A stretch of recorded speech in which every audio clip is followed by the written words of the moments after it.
All right. Good afternoon, good evening to everyone. Can anyone on the call confirm that I'm audible? Can anyone confirm I'm audible? Jet, can you hear me loud and clear? All right.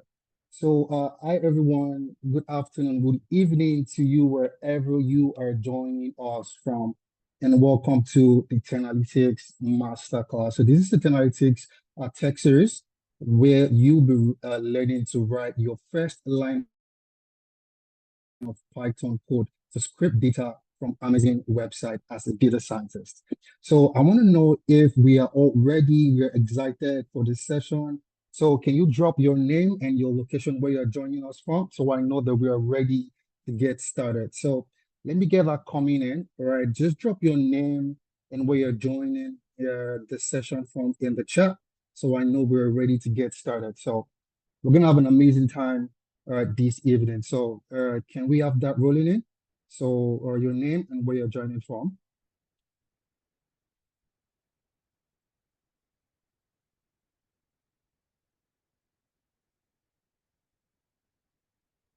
Okay, so I think I see Gladys from Asaba. All right, Gladys. Hi, Gladys. So all right, so go ahead and drop your name and your location so we can have, so it's going to be an interactive session, right? So where you will also be able to interact and drop messages, drop questions on the chat, and then you will get response to them. So we have Gladys from Asaba. So who else do we have on the call? Drop your name and your location so we know where you're joining us from.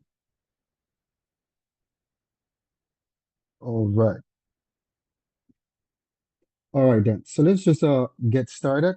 Okay, so first of all right, if you know anyone that can benefit from this session, what you want to do is you want to reach out to them. Okay. This is a master class where we're going to be gaining a lot, we're going to be learning a lot. Some people are going to be writing their first line of Python code ever right today. So if you know anybody who has any interest in getting into tech, learning how to write Python, learning how to code, what you want to do is you want to invite them to this session. Okay, just go ahead and send the link to this session so they can also benefit from this session. Okay. All right. So let's keep that coming in. Let's keep our name and our location coming in into the chat. So a quick one about Tenalytics. So who are we, right? And what do we stand for? So we are a leading edtech company, all right, that specializes in training in technology skills and delivering comprehensive data services. Okay. So with about 4 years building the talents for the technological workforce, we have helped over 2,500 people transition from their classroom into their first job in tech across UK, across US, across Europe. So the idea is that we are committed to, bringing your reality, all right, to pass the reality of getting into tech. So you want to learn a particular tech program, you want to upskill, okay, whether you don't have a tech background or whether you have some sort of background, but you're looking to upskill. Okay, so that is what we are about. Okay, so next slide, Jed.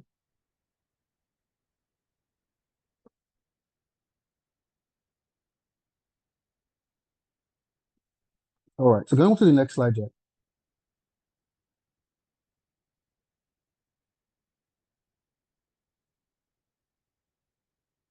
Okay. All right. So a very quick one about me. I'll be the facilitator of this session, and my name is Mobalaji Faluba. I'm a data scientist and I'm an ML ops engineer. Okay, with half a decade of experience in data analytics and AI engineering. So my experience span data science and ML ops at Simplified UX USA, where I was working remotely. Data analytics, Mo is consulting Canada, so a remote position, and also AI and lead AI engineer for Zara Health Limited, Nigeria. So I've worked in the health, I've worked in the finance sector, I've also worked in the edtech sector. So we have a very interesting professional here with us tonight that is going to be helping us get started in tech, helping us get started with Python. And I'm going to let him introduce himself right about now.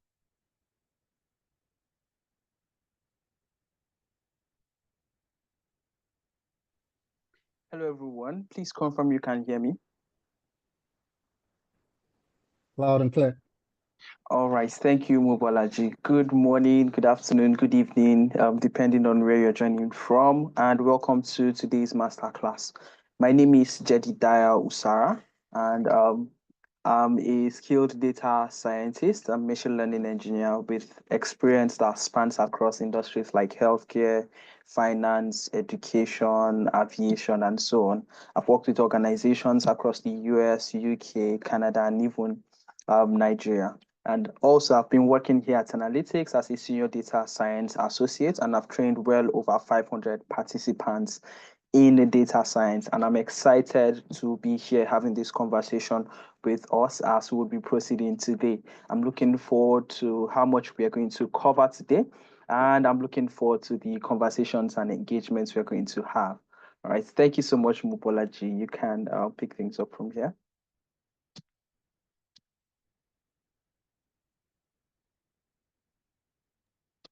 All right, Jayadaya, we're looking forward to having an amazing session with you. All right, so I see that more people have joined us while we kicked in the session. So, what you want to do right now is there's going to be an attendance form that is going to be passed right in the chat.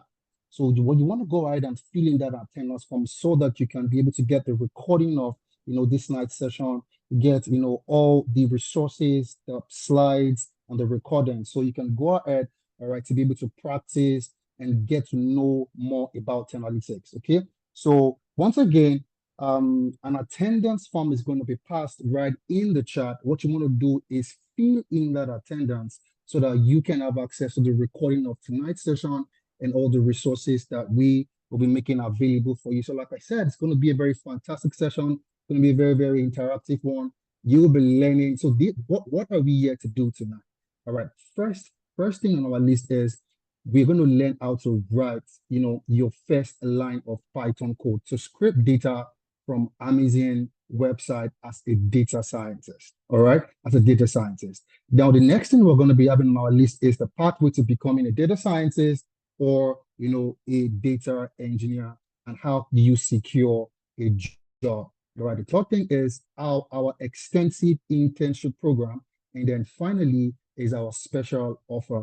Okay, so this program is tilted towards, you are either transitioning into the data science program or the data engineering program because you'll be learning how to scrape data, and this is a particular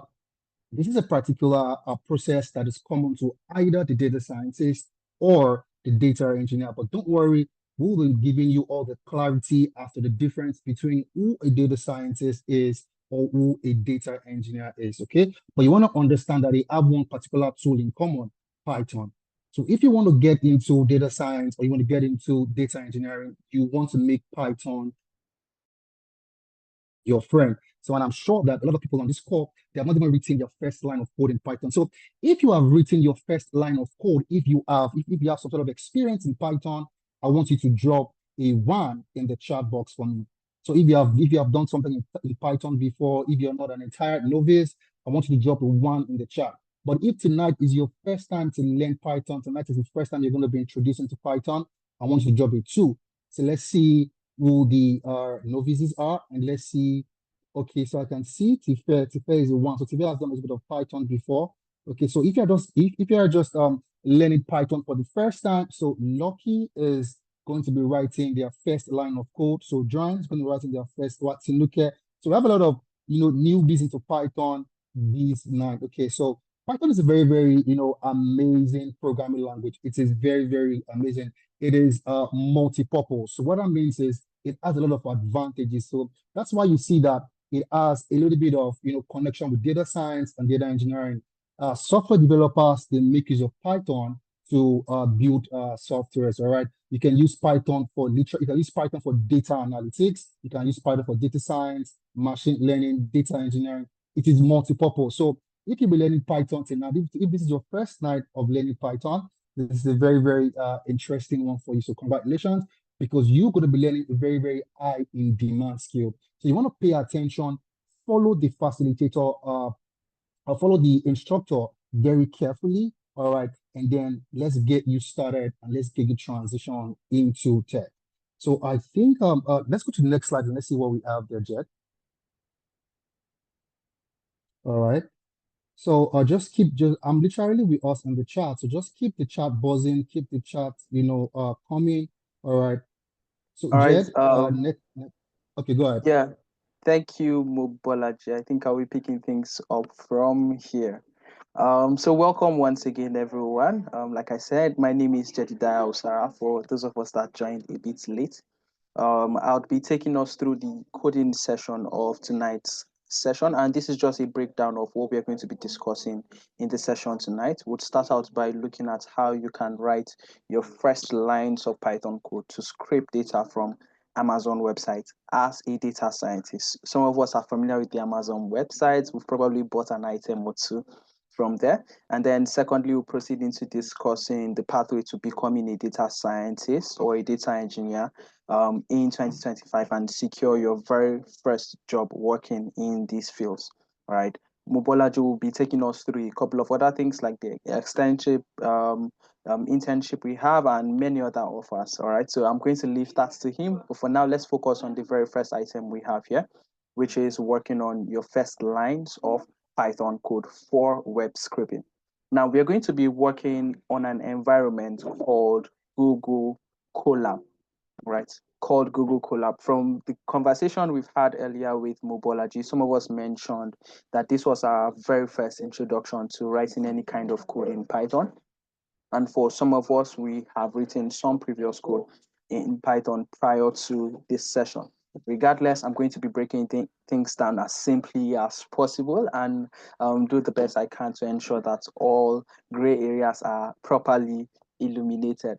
All right, so we're going to start out by writing code in Python. And like Mobolaji rightly said, Python is one of the most widely used programming languages out there. Right, a very powerful one and a very effective one when it comes to machine learning and data analysis. All right, and would be working with this in an environment called Google Colab. All right. Now, if you're familiar with other packages for specific kinds of processes, all right, some of us work in various offices where we're working with data in spreadsheets. All right, and the ideal software or the ideal environment for us to work on those spreadsheets will be somewhere like Google Sheets or Microsoft Excel. All right, some of us will work on different kinds of presentation documents, and in most cases, we'll be using PowerPoint to prepare these presentation documents. Right, some of us work on documentation, and most times we'll be using the software Microsoft Word or Google Docs, right, to type down all of these documents, processes, and all of that. All right. Google Colab is basically an environment that allows you to run Python code in form of Jupyter notebooks, right? And we'll be using that format to write our code today and interpret that code so we can see how exactly that works. All right, so this is free, completely free. This is a platform made available by Google.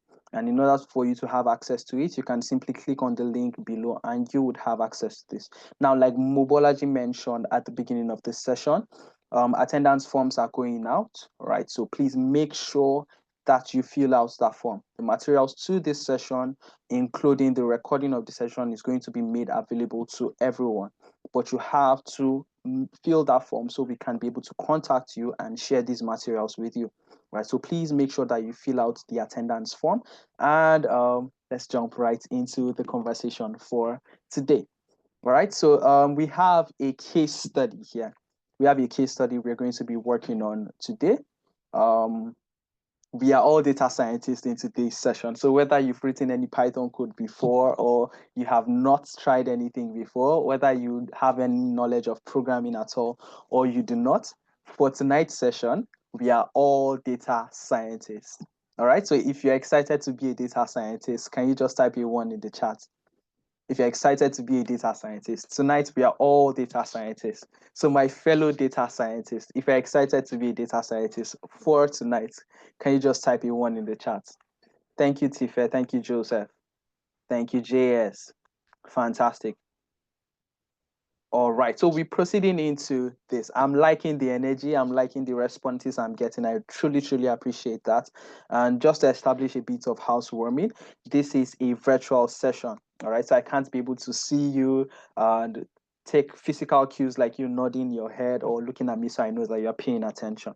All right. So when I'm asking for responses in the chat, that's how I know that you are paying attention. All right. I want to carry you along as we go through the entirety of the session. All right. So it's going to be a wonderful one, and I'm looking forward to how much we can cover. All right. So my fellow data scientists, welcome once again. And like I said, today we are working on a case study for an organization called StratoTune. We are working for an organization called StratoTune, and the specialization of what exactly we'll be doing would be web scraping. Our focus is on sales and commerce. That's the industry we're going to be working in, right? And we'll be working with the tool called Google Colab, like I explained earlier. Now, inside Google Colab, would be exploring certain specific tools and pieces of technology called libraries. And these libraries would include Beautiful Soup library, which we'll be using for scraping the data. We'll be using Google Colab, which is the tool and the environment where we're working. We'll be using Python. We'll be using requests to send requests to the website in order to scrape the data we need. And we'll also be using Pandas. Pandas is basically a library that allows us to work with data in a structured format, right? Converts data to numerical structured format so we can actually perform calculations on these numbers. Okay, so yeah, we'll be moving into having this conversation. We're working for StratoTune, right? And we'll be playing smart with data to hit the right guitar deals. All right, so I'm going to explain the context in details as we proceed. But first off, let's get an introduction to who exactly StratoTune is. Now, StratoTune is a newly launched online and in-store retail brand. This is a new brand, completely new. The business is just starting out, and they are focused on selling high-quality musical instruments. All right, so they're just starting out, and they intend to start out this business with the sale of guitars. All right, so they are just launching this store to sell high-quality musical instruments, sourcing them all around the globe, and ensuring that they can make them available to their customers. All right, and they are just starting out, like I said, and they are starting out with the sale of electric guitars. And the founders are passionate about music and have data-driven entrepreneurs, right? So they want to ensure that as much as they are just starting out, they are making the right kinds of decisions, all right? So this is a smart organization. They understand the trend and the line in which the world is going right now, and they understand that making data-driven decisions are very important. And to that effect, they are also taking necessary steps. All right. So they want to ensure that they are growing demand for affordable yet premium guitars in the market. So because they are just starting out, they are going to be competing with the big guys in the industry already. All right. So they want to ensure that they are placing themselves at an optimal position, ensuring that they are giving quality to their customers, and at the same time, they are presenting it at an affordable price so that they can get customers, of course. All right. So that's the situation right now. That's what this business does. All right. And now they've called us in as data science professionals, right? And they are presenting us with the strategy that they are using to start out this business. Like I said earlier, they are a new business. All right. So now with limited initial capital, right? So they're just starting out, so they don't have a lot to break into the market. What they intend to do is source out for guitars on already existing e-commerce platforms. So they basically want to go to different e-commerce platforms, get different guitars, and then resell them at a much better price. All right. So basically, they want to get these guitars at a more affordable price. They are not the ones producing them, of course. So they basically want to go into the market, get them at a much more affordable price, and then resell at a competitive price. Now, they want to be really strategic with their process. So they want to ensure that they are getting this value for their money. Also, because they have a limited initial capital, the business is just starting out. So they don't have so much to maybe buy directly from the producers themselves. Right, but they can actually go on to the market, look out for specific kinds of sales that are going on, and then buy from those sales, buy at a discounted amount, and then sell at a competitive price, bundling that with other services like free guitar lessons, maintenance kits and community access. That way, their business is basically positioned as one that presents value. All right, so they're not just selling you a guitar; they add maybe a community access, access to their community where you can interact with other guitar players, maybe get to interact with them, attend shows, learn from other people, right? Learn their playing styles and all of that. Right now, to ensure profitability for this business and smart inventory selection, they want to make use of a piece of technology or an idea, right? A basic process called web scraping. What they basically want to do is monitor deals, price trends, monitor the guitar sales happening on already existing e-commerce platforms, and then look out for guitars that are on a special sale. All right, so they basically want to look out for guitars that first off are in demand. All right, and they also want to ensure that they are buying guitars that have a high resale value. All right, so they basically want to make sure that they are looking out for guitars that are in demand and they're getting them on a deal, so they're getting them at a relatively lower price so they can resell at a better price. All right, so that's the idea here, and that's the strategy that this business is basically taking here. Right now, the objectives of what we are going to be doing, we're first going to want to identify guitar sales on Amazon's website. All right, so we are looking for guitars on Amazon's website, right, which is one of the giant e-commerce platforms. We want to look for guitars that are discounted or offered with free delivery. All right. Remember, the aim of the business is to cut down on costs, right? Because they have limited capital to start with, right? So they want to look for guitars that are discounted. Basically, there's a discount on the guitar, so they'll get it at a much more affordable rate, and or maybe a guitar that is sold and you have free delivery attached to it, so they don't need to spend on delivery anymore. Since there's a free delivery attached to that guitar, they are going to also get it at a more affordable price. They also want to look for popularly available and not at risk of running out of stock. So they don't want to buy guitars that they just buy one now, they sell it, and then customers are coming back and they cannot restock.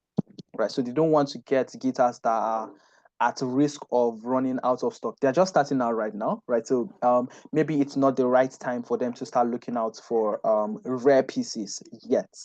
All right, so they're just starting out. So they want to start out breaking into the market with the most popular, most common guitars, at least get customer traction first, and then they can begin to explore other strategies to ensure that they are making profits.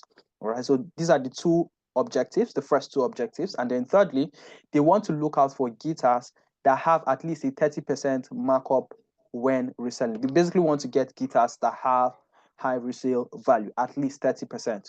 Right? They basically want to get guitars that have a resale value, ensuring that when they buy these guitars, they can actually make profit when they sell them. Right? They are a business that's just starting, so they want to grow and they want to grow as quickly as possible. So all of these strategies are put in place to ensure that they can grow as a business. These are the three major objectives of this business and would be helping them to achieve these three things. All right, so with this said and done, this basically gives us an insight to what exactly we're going to be doing and what the business expectations are. So very quickly, we are going to be diving into our work environment and we're going to start out writing our code. If everything makes sense so far, can you just type in good to go in the chat so I know you're ready and set to dive into this? If everything makes sense so far, just type in a good to go in the chat. All right, fantastic. So while our messages keep coming in, I'm going to stop sharing my screen. I'm going to stop sharing these slides so that we can go on to our code environment and start writing our code. All right, so one more thing, just a disclaimer. I have a second screen here with which I'm observing the call as I type and code along. So please, just in case you see me looking to the side, I'm not distracted. I'm also looking at the call. All right, so thank you. I just needed to get that out of the way as I pull up my screen and then we can get started.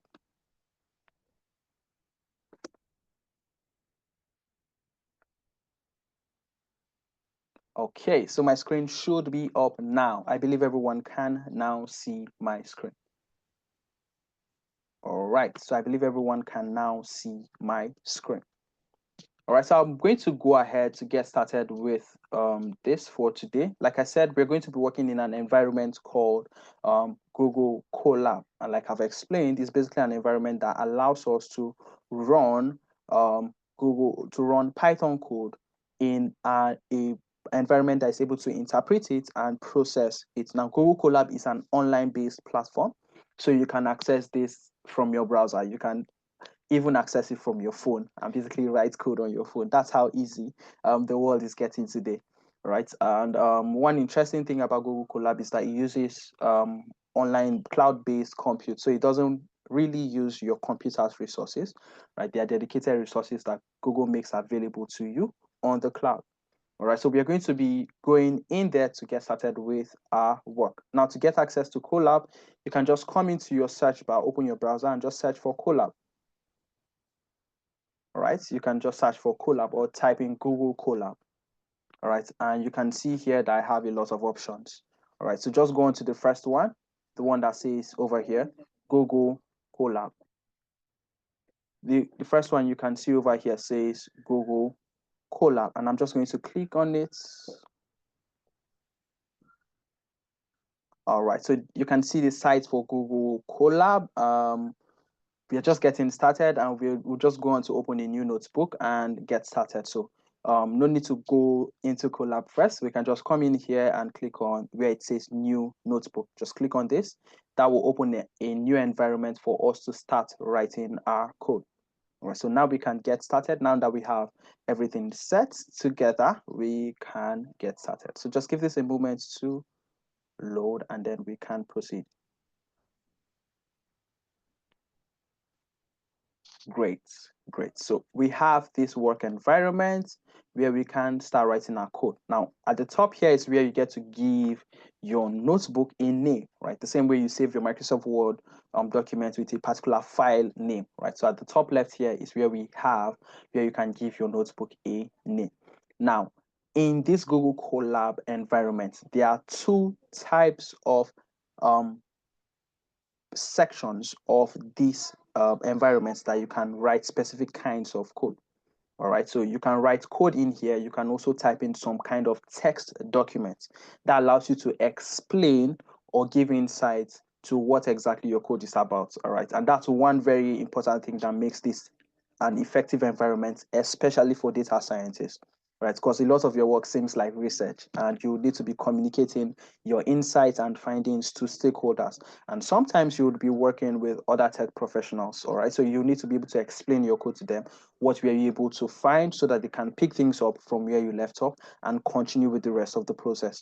All right, so we have two types of sections where you can actually type something in this environment. We have the first one called a cell. All right, and a cell basically allows you to write code in there.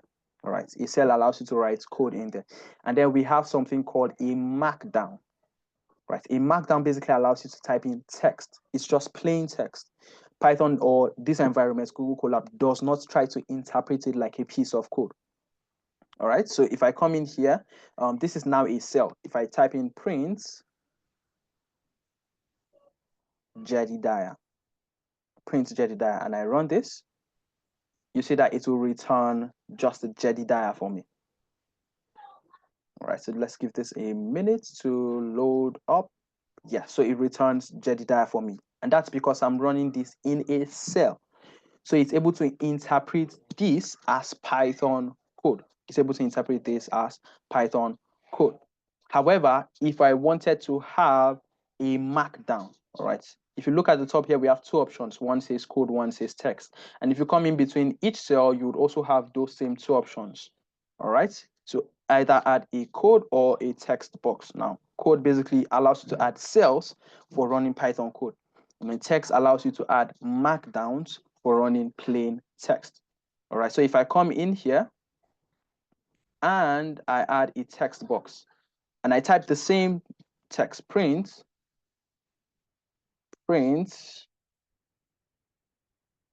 Jedediah, and I run this, you see that it just says it as a piece of text. It does not run it as a piece of code.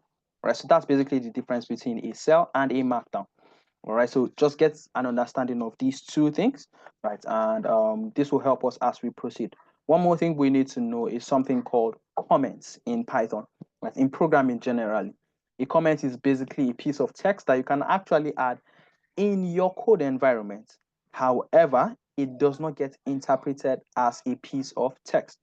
So right now I have print Jedediah in here. If I copy this and I add a new line and say print Mobology. All right, I say print Mobology.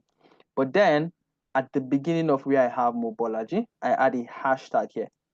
What this means is that I've made this second line a comment. So even when I run this cell, Python will not try to interpret, Colab will not try to interpret this second line because I've made it a comment. Comment basically allows you to give context to what your code is about. All right. So you can write a line of code in a cell and run it, it gives you an output. But if you write a line of code in a cell and comment it out, Python does not interpret that line of cell. It does not try to run it as a piece of code. All right. I hope this makes sense. The cells, markdowns, and comments. Cells, markdowns, and comments. All right, so that's basically it for this first section, getting us introduced. I'm going to give my file a new name so that we can proceed. All right, so I'm just going to double click in here and call it master class notebook. Master class underscore notebook. Master class notebook. So I've given my file a name. Let me zoom into this a little bit so my text is a bit larger. All right, so I hope the dark theme is not a problem. All right, I hope the dark theme is not a problem. I believe we can all see the text clearly. All right, so now we can proceed to what we have for today. Now, before we get started, there are a couple of prerequisites I would like us to have an understanding of. All right, I would like us to first off understand something called loops and then another thing called functions. All right, I'd like us to understand something called loops and another thing called functions. Now, do we have any DJs on the call? Do we have any DJs on the call? If you're a DJ, just maybe type in DJ in the chat. Any DJs on the call? Oh, okay, I'm not getting a response. So I'm guessing there's no DJ on the call. How about instrumentalists? Anyone who plays an instrument? Maybe you produce music or something, you play an instrument, you're a DJ. Okay, Joseph plays an instrument. That's interesting. All right, so Joseph, I hope you'll be one of the customers. Do you play guitar? Maybe you'll be one of our first customers after we launch the business. Okay, interesting. So Joseph plays bass. So he'll be familiar with the concept called a loop. All right, the concept of what a loop is. Some of us will be familiar with that concept, but in a slightly different context. All right, so basically a loop is just a repetition of the same thing. All right, so you are repeating a process over and over again. All right, it could be a portion of your song. You just cut out a portion and you are repeating it over and over again. Right, that's basically the idea of what a loop is. Iterating over a particular thing. That's basically the idea for what a loop is. And in Python, we have two types of loops. We have for loops and while loops. Now, for loop allow you to pass your code and iterate over a collection of items. All right. For loops allow you to iterate over a collection of items, and while loops allow you to iterate as long as a condition is met. Now, I'm not going to go into the details of explaining these two types of loops. I'm just going to proceed straight into the for loop, which is the one we're going to be using for today. All right, so I'm going to start by first of all creating a new list. All right, I'm going to be creating a new list of a couple of names here on the call. I'm going to be picking names at random, and then we can proceed with this. So I'm going to create a list called names. All right, and then I'm going to add in the names of a couple of us on the call right now. I can see, so let me use Mobology again. All right, so we have Mobology. I can see Arafat. I can see David. let me pick out one more name. So Mobolaji, Arafat, David. Let me take Fope. Let me take Fope Foluwa. All right, so we have 1, 2, 3, 4 names in this list. We have 4 names in this list. So I've created a new list and I've added these 4 names into the list. I can iterate over this list. I can run a loop through this list to print out these names one after the other. All right, so I can just look through the list. At every instance that the loop is running, I want it to print out a new name from the list. So the first time it's running, I want it to print out the first name in that list. By the second time it's running, I want it to print out the second name in that list. All right, by the third time it's running, print out the third name in that list. By the fourth time it's running, print out the fourth name in that list, and continue like that until it has exhausted all of the names in that list. All right, so that's how a loop works, or at least a for loop. It iterates over a collection of items. And as soon as it's exhausted that collection of items, it breaks out of the loop.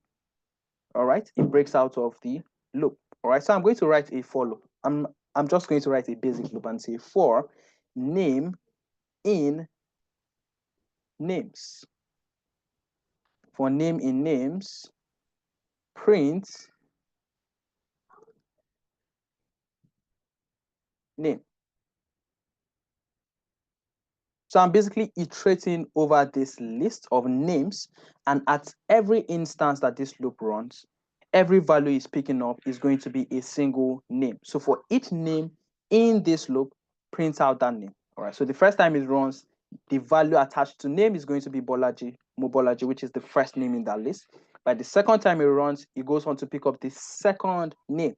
All right, so name will no longer be Mobolaji because it has printed out Mobolaji already. So it goes on to the next name, which is Arafat. The third time it runs, it picks up David. The fourth time it runs, it picks up Fope Folua. It will try to run for a fifth time, but because it has exhausted everything in this list, there's nothing left, then it breaks out of the loop. All right, then it breaks out of the loop. So if I run this, you'd see that I end up with a list of these names. All right, you can see that it gives me out all of the names and it prints them out one after the other. It prints them out one after the other. All right, it prints them out one after the other for me. So it starts with Mobolaji. When it's done printing Mobolaji, it goes back into the list again, checks for the next name, prints it out, goes back into the list, checks for the next name, prints it out, go back into the list, checks for the next name, prints it out. All right, so we have all of the names right now. All right, I can even add a condition here. All right, let's say, oh, we want to loop through this list, and wherever we find David, I want you to print out a greeting message for David. All right, so for name in names, if the name is David, if the name is David, print hello name. All right, so I'm not going to go too much in details of explaining what how exactly this code runs, but I'm going to explain the idea here. Right, so basically for naming names, check each name in the list. If the name is David, I want you to print a message for David and say hello and attach his name in there. All right, so if the name is not David, no need to print anything, just continue looping. All right, so we've passed a condition here. All right, we've passed a condition here. Let me adjust my code. All right, so as long as the name is not David, it's not going to print out that name and it's not going to print out this hello message. So it's going to loop through this list. And as soon as it finds a name like David, it's going to print out a message to say hello and then give the person's name. All right, so if I run this now, it runs through the list. It's able to find David. It says, hello, David. Hello, David. All right, what if I change this name and I say, oh, look for Goliath this time. All right. For name in names, if the name is Goliath, print hello Goliath. All right. So if I run this now, it's not going to give me any output. Why is that so? Because it has gone through this entire list, but there's no Goliath inside that list. All right. So there's no way it can print out this message for me. We've given an explicit condition. The name we are looking for is Goliath. As soon as you find Goliath, print out this message for Goliath. Right? But since we don't find a Goliath in the list, there's no need to print out anything. Right, so this is basically an example of a loop, and you can see I've added one extra layer to it, right? Basically a conditional statement, All right, so now I'm going to proceed to writing a function. I'm going to proceed to writing a function. Now, a function is basically a block of code that allows you to run repeated processes over and over again. And I'm just going to write a simple process, a simple function, def greet name,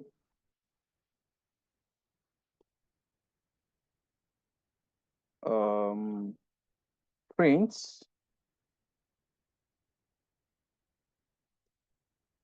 hello name. Basically the same thing we had here, right? So in this case, we'd be asking for a name from the user, right? Def greet name, right? And basically what we want here is to ask the user for them to input their names. And as soon as they input their name, it gives them a message, a greeting message. All right. So this is just a function that greets our customers whenever they come. Right. So it's just going to ask, oh, what's your name? All right. So what's your name? As soon as our customer passes in their name, it greets them. Now I'm going to add one extra line, right, just to ask for the user's name. All right. So I'm going to call this name is equal to input. And then I'm going to ask the user, what is your name? What is your name? All right, so whatever the user enters it gets passed into this function, and then we can now run this. All right, then we can now run this code. All right, so I'm going to leave this in the way it is right now, and then we're going to pass this in. Okay, instead I would copy this and pass it into the function itself. Right, I'm going to pass it into the function itself. Right, I hope this runs. I hope this runs. All right, so let's run this and see. So it's asking, what's your name? My name is Jed. What's your name? Jed. All right, so this wouldn't work like this. So let me take this out and just leave name. All right, so we're going to ask our user for their name and then just pass in the greet function. All right, so we've defined the greet function, and the basic thing that it does is greet our customers. So if I run this, it asks, what's your name? My name is Jed. Jed gets passed into the greet function. All right, Jed gets passed into the greet function. So if I call greet now and I run this,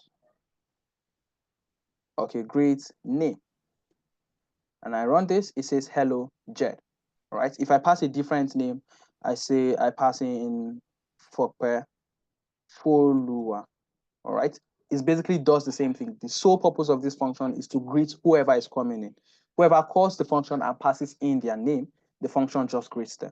That's basically it. So anytime we want to greet a new customer, we don't need to write the code all over again, right? We don't need to write the code all over again to say, oh, print hello this person. All right. So anytime a new customer comes in, just greet them, ask them for their name, greet them. So greet Fope. If Fope comes in, is going to say hello Fope Folua. If Mobolaji comes in, he just types in Mobolaji. The function is going to apply on it and print out hello Mobolaji. If Goliath comes in, it's going to say hello Goliath. All right. If David comes in,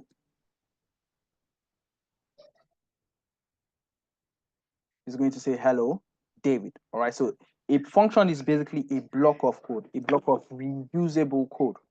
All right. It basically allows you to rerun a particular process without needing to write the code all over again, without needing to write the code all over again. So now we have an understanding of what loops are and also what functions are. Let's dive right into the conversation for today. All right. And these concepts are going to be instrumental in our work today. And that's why I started out by, first of all, explaining what these two things do. Right, so now we are going to go into the interesting part of it. Right, we are going to go into the interesting part of the session. We are going to be needing a couple of prerequisites for our analysis for the entire process today. And like I explained at the beginning, there are a couple of libraries that we're going to need for this process. One of them is called the Beautiful Soup library. All right, but for some of these libraries, we might not exactly have them on our computer. So we would need to install them first before we can start making use of them. So I'm just going to go on to install this library using a code like pip install BS4. This basically installs the Beautiful Soup library, right? So this is one of the prerequisites we are going to need. We're also going to need the requests library, pip install requests. All right, this is another library we would need, right? You can see for Beautiful BS4, it tells me that the requirement is already satisfied. I already have this. All right, so I'm also installing requests, which is one of the libraries we are going to need. We're also going to need a library called pandas, which I already introduced us to. So I'm going to say pip install pandas. And once I run that, it basically installs this, right? Requirements already satisfied because I already have these libraries on my computer, right? So with that installed, we can proceed with the rest of this. All right, so we can go on to start importing these packages now.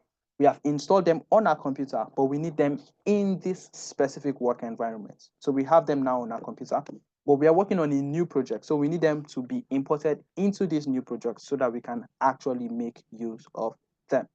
So right now they are on our computer, but they do not exist inside this project. They only come in when we import them. All right, so I'm going to add a comment to explain what exactly we are doing here, and we are importing libraries. All right, we could say importing dependencies or importing libraries.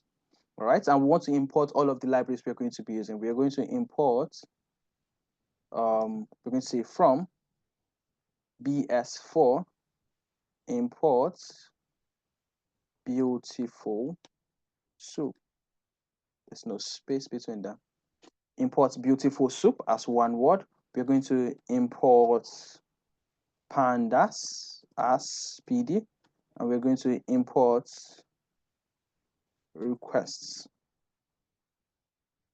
All right, so these are the three libraries we just installed now, and we are importing them into our work environment so that we can actually start using them for our analysis. All right, I'm going to import NumPy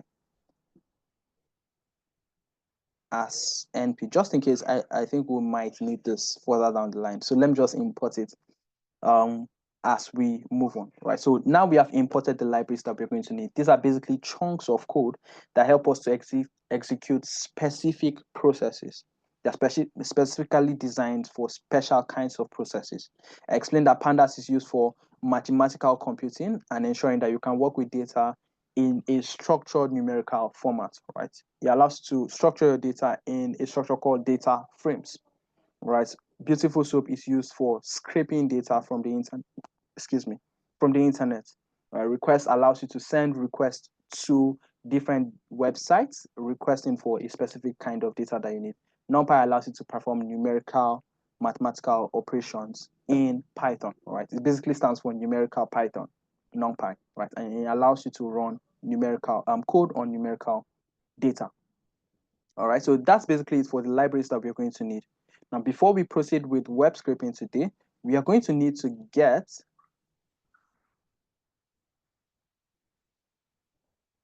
a couple of prerequisites as well. Right, so we are going to need to get a couple of prerequisites as well. Firstly, we need to identify where exactly we are scraping data from. Now, like we've discussed previously and we've seen from the case study, we're going to be scraping from a lot of different online platforms. This is a business that's just starting out, so we want to get as much data as we can, as much guitars as we can at a very affordable rate so that we can sell and make profit. All right, but we're going to be starting out with, first of all, Amazon. All right, so I'm just going to go to Amazon, amazon.com, amazon.com. Right, and just explore this website a little bit.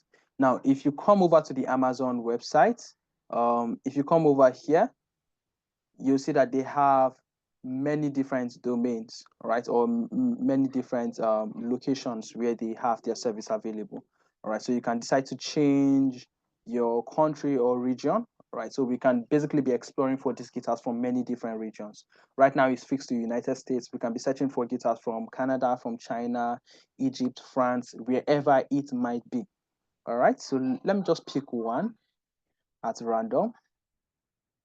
Um, Let me look for something a bit unconventional. Should we go with Germany? Let's go with India. All right, so let's go with India. Let's go onto the website. So we're going to Amazon India. All right, so we're going to Amazon India, and then we are just going to search for the guitar we need. All right, so we're just going to search for the guitar we need. Basically, what we need right now is a specific website.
Hi, everyone.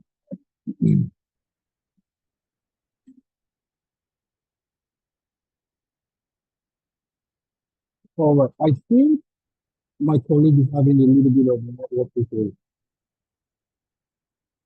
But can you all hear me? Can anyone confirm that I'm audible? If you can hear me, Yes, I can hear you. You're audible. okay, that's good. That's good. So please make Jared pose again.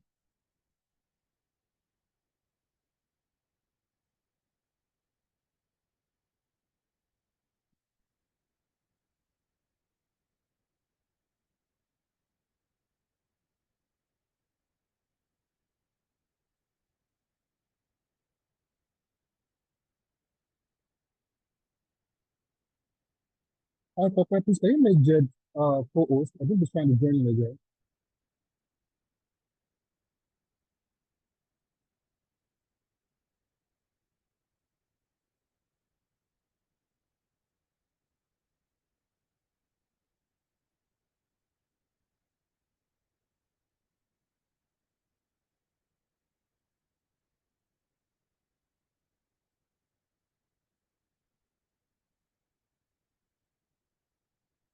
Right.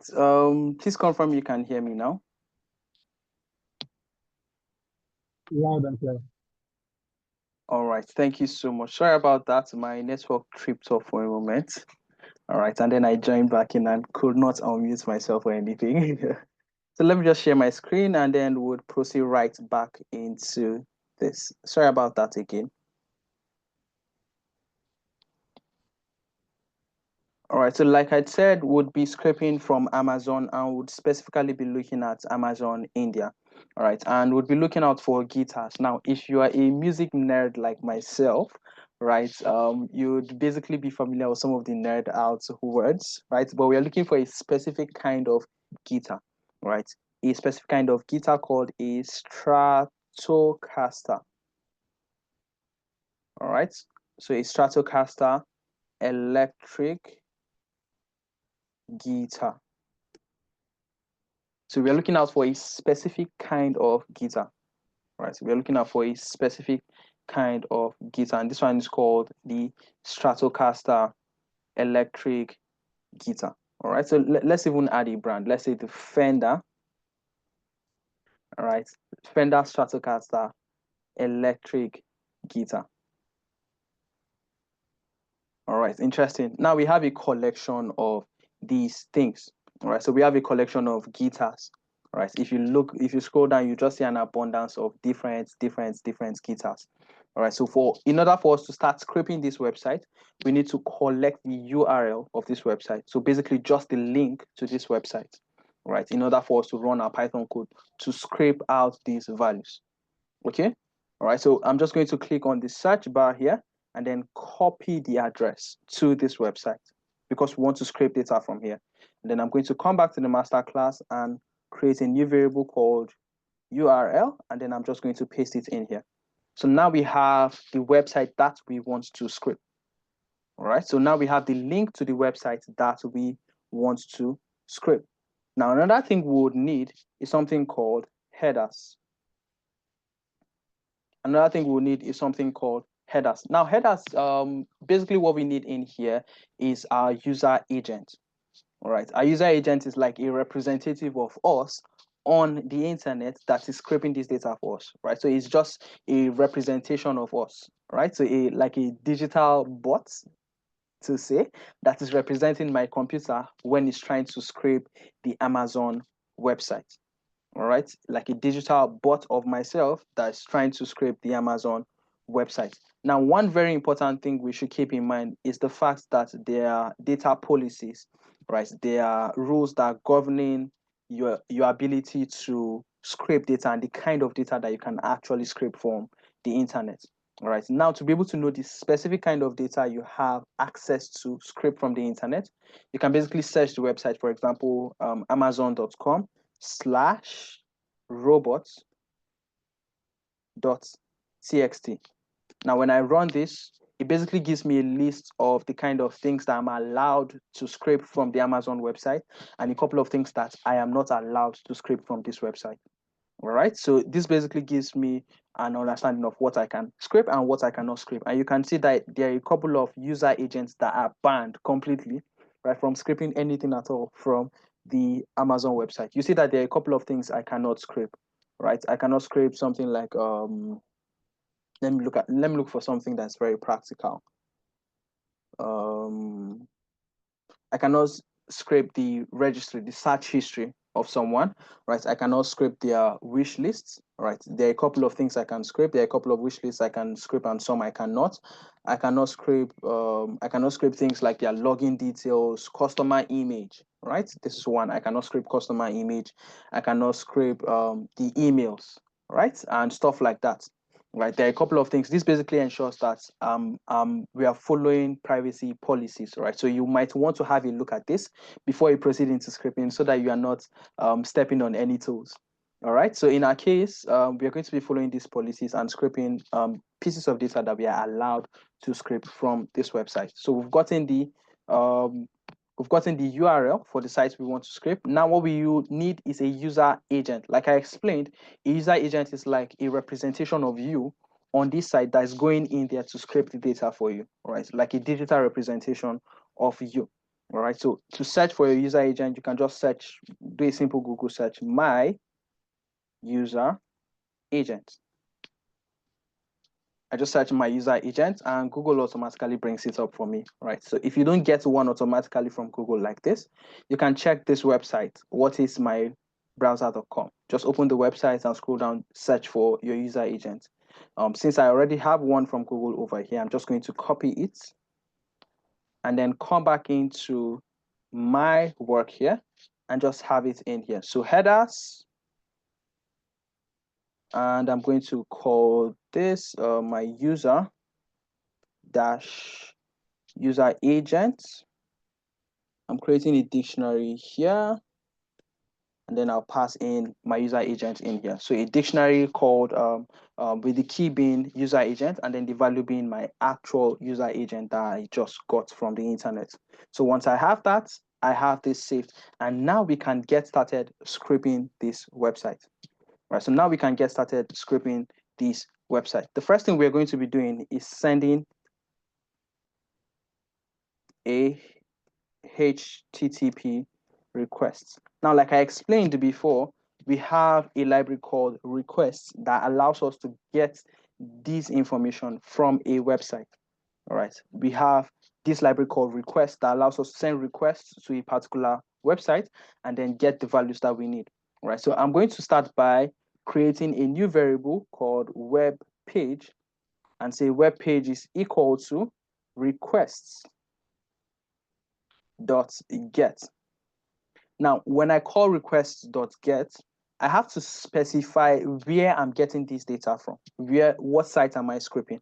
I'm basically scraping this site, right? URL. Remember, I've copied the specific link to the website I'm searching, all right? And it's called URL. So if I paste this in here, I'm scraping URL. Now, how am I represented on that website?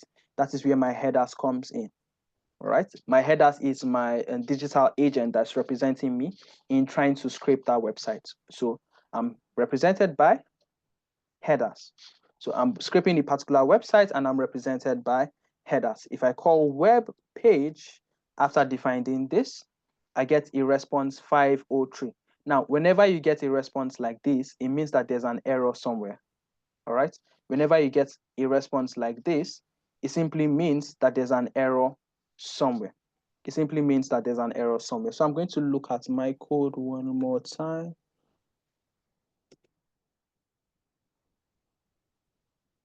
Okay, so this is fixed. I'm going to look at, okay.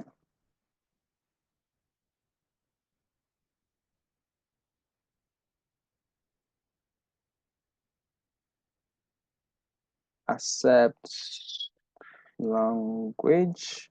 All right, so I need to fix a couple of things. I need to specify the language in which I'm scraping. I'm scraping in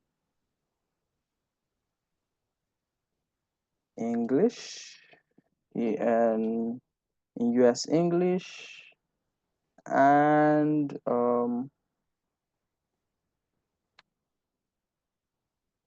these are just prerequisites to ensure that I have everything intact, right? So this is not code you need to memorize because it's something that you're going to repeat over and over and over again. All right, so this basically allows me to set up the environment, ensure that I have my user agents. I also have the link that I'm going to be scraping from, and all necessary prerequisites are predefined, right? All the necessary prerequisites are predefined before we proceed with this, all right? So now that I've fixed that, okay, so it says invalid syntax.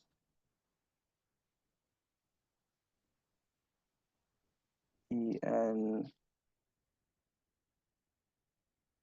US.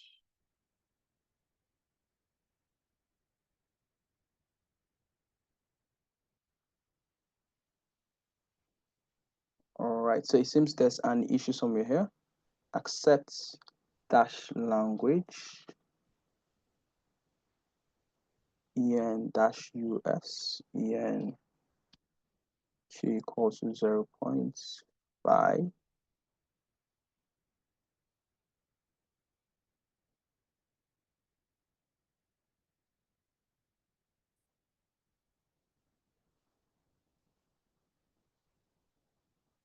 user agent.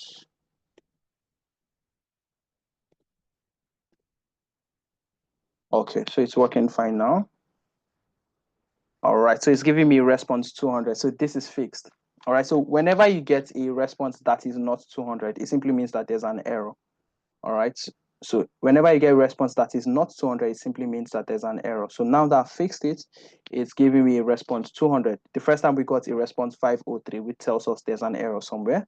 We've identified it, we fix it, and now we are getting response 200, which means that our code is running just fine. Our code is running just fine. So what we have basically done now is send our user agent to this URL to scrape information from that website, right? We are basically sending a GET request, right? We are requesting that would be needing some pieces of data from your website. So if we call webpage.content, all right, webpage.content.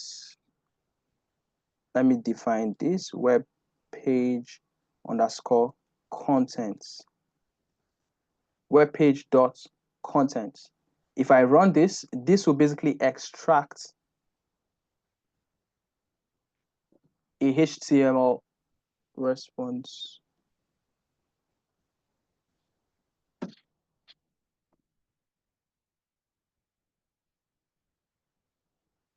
Okay, webpage.content.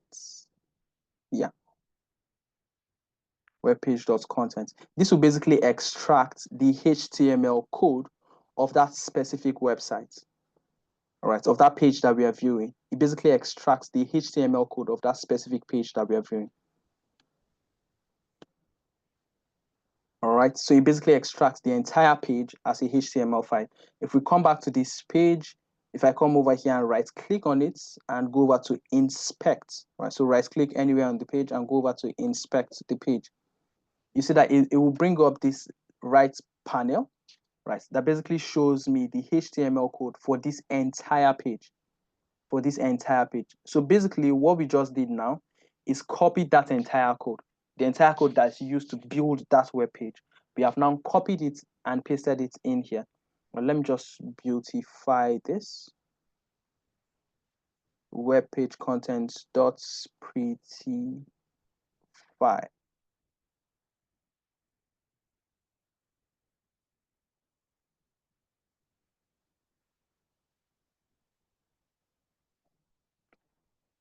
Web page contents dot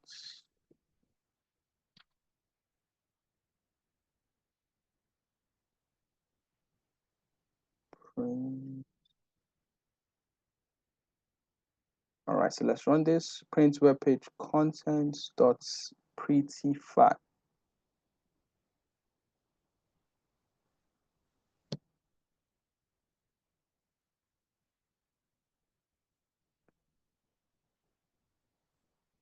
Okay, so we need to pass this through Beautiful Soup first and paste this in here. Web page contents.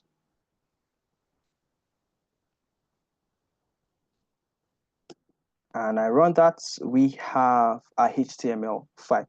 Now, I want to ask this quickly. If you have had any interaction with HTML before, can you just type a 1 in the chat? If you have had some interaction with HTML before, you've written some code in HTML, or you've tried to learn web design, or you even do web design. If you had any interaction with HTML code before, just type a 1 in the chat.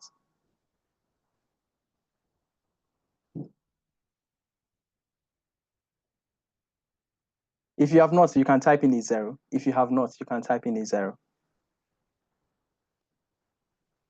Okay, interesting. It doesn't seem like a lot of us have had any interactions with HTML code. Okay. All right, so this is basically HTML code of our website, right? So like I explained before, requests allows you to send a request to the website, extracting the data you need. Now we've been able to specify the website we want to scrape, and the user agent that is going there as our representative to get that data. That was successful, and we can see the entire web page now as a piece of HTML code. Right, we can see the entire website right now as a piece of HTML code. Let me just hide this because it's a lot of text, right? Because that's a lot of text. And then I'm going to add a few cells for our code. All right, and then we can proceed. Now that we have extracted this code, we have extracted it as simple text. All right, we have extracted it as simple text. We need to parse it as a HTML page. All right, we need to pass it in as a HTML page. We need to convert it into a soup object, right? So that we can basically start scraping the specific items that we need from this HTML page. All right, so we need to convert to soup objects. And that's where our beautiful soup library comes into play. All right, this is where our beautiful soup library comes into play. We can say soup. We can say soup is equal to beautiful soup. And where do we want to run beautiful soup on? We want to run it on web page content, all right, which is basically the text version of our entire HTML page. All right, and then we want to apply the HTML parser on it. Like I explained, we basically want to convert this web page into a beautiful format, right? Into a soup object, so that we can now start scraping specific items. We want to pass it as a HTML soup object so that we can start scraping specific items that we need. So if I run this, it has been converted into a soup object. Couldn't find a tree builder with the features required. HTML parser. Okay, so let me come back here. From BS4 import beautiful soup.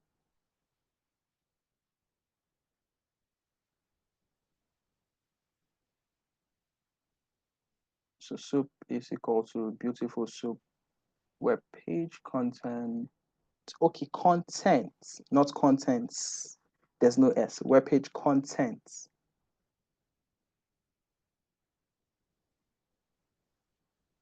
Oh, sorry.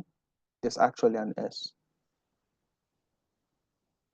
Web page underscore content. Let me just copy this.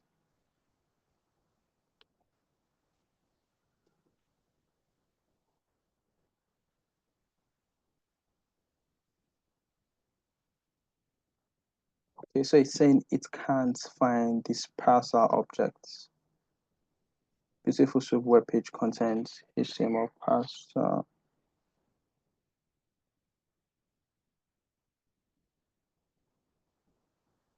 All right, so let me come back to the top again and rerun this cell to import beautiful soup. And then come back here and run this. All right, for some reason, this is not picking up.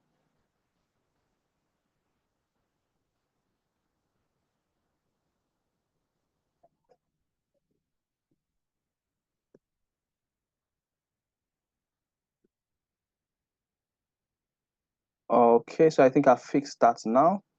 All right, so I've gotten that now. So we've been able to pass the page as a HTML parser page. We've also converted it into a beautiful soup object, all right? And now we can basically print it out and see what that looks like, all right? And I'm going to be passing it using this prettify keyword, right? And now you can see the entire HTML file, but this time around it's being fixed and organized so that it's easier for us to read, right? So this time around, it looks a lot neater, right? Not as messy as it looked before. All right, so it's basically the same content. However, this time we've been able to pass it into a soup object, right? And we've applied the HTML parser on it. So it's easier for us to read it. It's easier for us to read it and actually make sense of it. All right, so this was what we had before. And now after passing it in, we now have it in a much more organized format, right? And now with this, we can start picking out every single detail from this website, right? This is the entire web page HTML file, right? If we come in here, we can see the entire code here as well. So if we scroll all the way to the top, we'll see that what we have there is exactly the same thing we have here, just a bit more organized and arranged neatly. The entire code arranged neatly. Right. So now that we have this, we can now proceed to start scraping specific items from this page. We can proceed to start scraping specific items from this page. All right. The first thing we want to do is to get the product links. All right, we want to get links of products that we want to scrape. All right, so if we come over to this website, we can see many different products. All right, so to look for a specific value on this website, you can simply come over here to the top here, click on this icon here. And once you click on it, whatever you click on here, it basically shows you the HTML code for that specific item. So if I hover over this picture, you see that on the right, it's taking me to where exactly the HTML code for this image is. If I come over to this one, it shows me where exactly the HTML code for this image is. All right, so what I'm going to do is come over here to the name, right? Because the link to this particular object is embedded inside the name. When I click on it, it shows me where exactly the code for that name is. What I actually need is the link, how to get the link to that site. How do I get the link to this particular object? Now, you can see inside this span tag, what I have is the name of the object. But usually in HTML, the links to specific objects are usually saved in an A tag, inside an A tag. All right, so if I come just above this, I can find the A tag for this specific text, right? And it's over here, right? This is the A tag for this specific text. And if you look inside here, you'd see that there's the link to this specific object. If I right click on this link and open it in a new tab, you see that it takes me to that specific object. It takes me to that specific guitar. All right, this is the guitar over here. Once I come over here to the link attached, right click on it, it's taking me directly to this specific guitar. All right, so what we want to do right now is to extract this link inside our code. What we want to do right now is inside this our code, extract the link of that specific guitar, and want to do the same for all the other links that we have available. All right, so we're going to define this and say links is equal to soup.findAll. We're going to pass A, right? Remember, I explained that this is saved inside an A tag. All right, I explained that the link is saved inside an A tag. You can see this is where the A tag starts and this is where it ends. All right, so it's saved inside an A tag. Now, how exactly do we locate this specific A tag? Because each of these products, every single one of them is going to have their individual A tag. All right, what we need is just this link at the end and not everything. All right, so we need to specify the class of this thing we are looking for. So we are looking for this A tag that has this class. All right, and once we get this class, this specific class, we can now go on to extract the link. All right, so I'm going to double click here, copy this class tag right inside the A tag. And when I come back here, you can see that I have soup.findAll. I'm checking inside the A tag and I'm looking inside a class, and this is the specific class I'm looking into. All right, this is the specific class I'm looking into. I can just paste what I just copied now inside here. All right, this is the specific class I'm looking into. And with this, once I run this, it basically runs successfully. And if I run links, you see that it gives me a collection of every single A tag for every single guitar that we have. This is the first guitar. All right, it gives me the A tag for every single guitar that we have bought. It copies the entire A tag. All right, it copies the entire A tag. But what I actually need is just this link to the specific project. All right, I don't need the entire A tag. What I need is just this link to the specific project. So I'm going to index inside that A tag and extract just the link that I actually need. All right, so I don't need the entire thing. I only need the specific link to the product that I'm looking for. So I'm going to come back to my code and say this. All right, so let me wrap this up because it's a lot of text to see. All right. So I've collected all of the links. I've collected all of the links. They are in here. I'm just going to say link is equal to links. And I'm going to get the first link. If I run this, it's only going to extract the very first link for me. Let me run it down here. You see that it does not return everything. It only returns the first link for me. It only returns the first link for me. So I'm going to pass this .get. And like I explained before, I don't need the entire link. The only thing I don't need this entire A tag, right? Because it's getting the entire A tag for me. The only thing I need is this href section. Just this href section. That's what I need. And that copies this link for me. All right, that copies just the link for me. So I'm just going to pass that href inside. And when I run it, you can see that now it's returning only the link. It's no longer giving me the entire A tag, right? It's returning only the link. It's returning only the link for me. All right, so I'm going to create a new variable called product link. All right, product link, and I'm just going to say HTTPS, right? To complete the link, Amazon, www.amazon.in. Remember, we are scraping from the Indian domain of Amazon, and product link.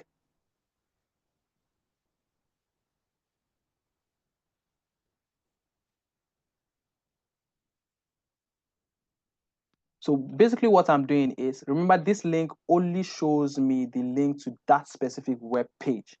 All right, that specific web page. But I need to be able to ensure that this entire setup is able to source for the entire link itself. All right, so basically I'm combining this initial part of the usual link, right? If I come back here, you'll notice that this link starts with amazon.in before the entire href tag. All right, but if you look inside the actual href, it does not have that initial part. It does not have that amazon.in. All right, so basically what we are doing in here is ensuring that we are able to combine both of them.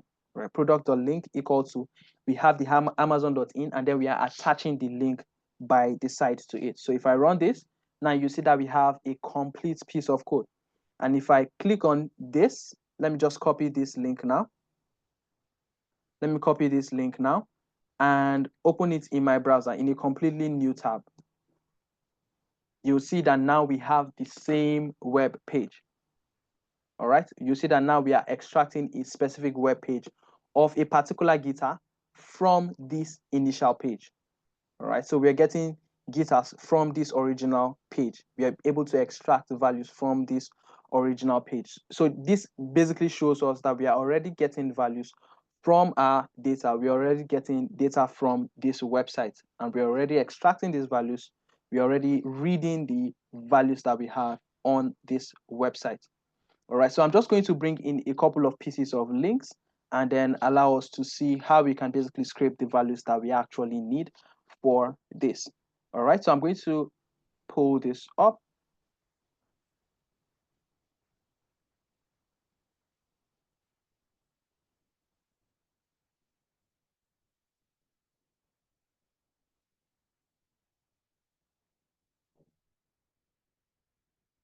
All right, so I'm going to pull this up and just show us how we can actually pull out these things.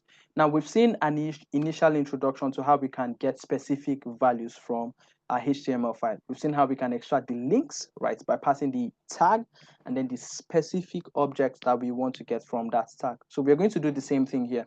We want to get the product link, which we've already done. We want to get the name of the product, all right? We also want to get stuff like, excuse me, we also want to get stuff like the title of the project, the product, the cost of the product, and all of that details, all of those details. All right, so we can start out by looking out for specific values within this web page. All right, so let's look into this first web page again. All right, so let's use this one. Let's use this web page. All right, let's use this web page. Now, if I right click on this and go over to inspect again, it's going to be showing me the HTML value or the HTML file for this entire web page. The first thing I want to get is the name. All right, the name of this product. All right, the name of this product. So I can just come in here, click on it, and it shows me where exactly I can extract the name of this product. Now I'm going to come back to my code, and I'm going to adjust to one little thing. Right, I'm going to adjust to one little thing. Right, everything we've written so far is going to repeat itself for this new value we're going to be working on. All right, so I'm just going to copy this. All right, so we are building from scratch again. This time around, we are not getting the entire web page. We are only getting a specific value. All right, so we'll come back here again, Control A, Control C.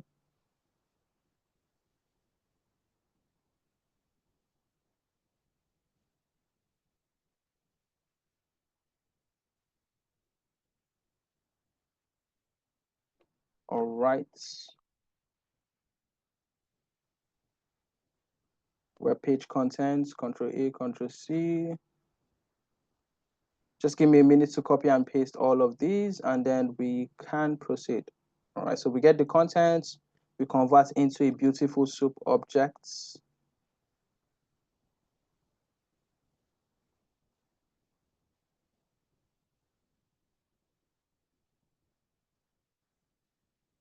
Okay, and I think that's all we need.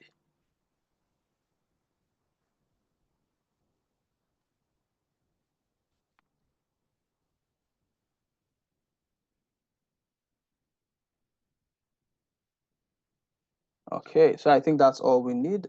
I'll just move this.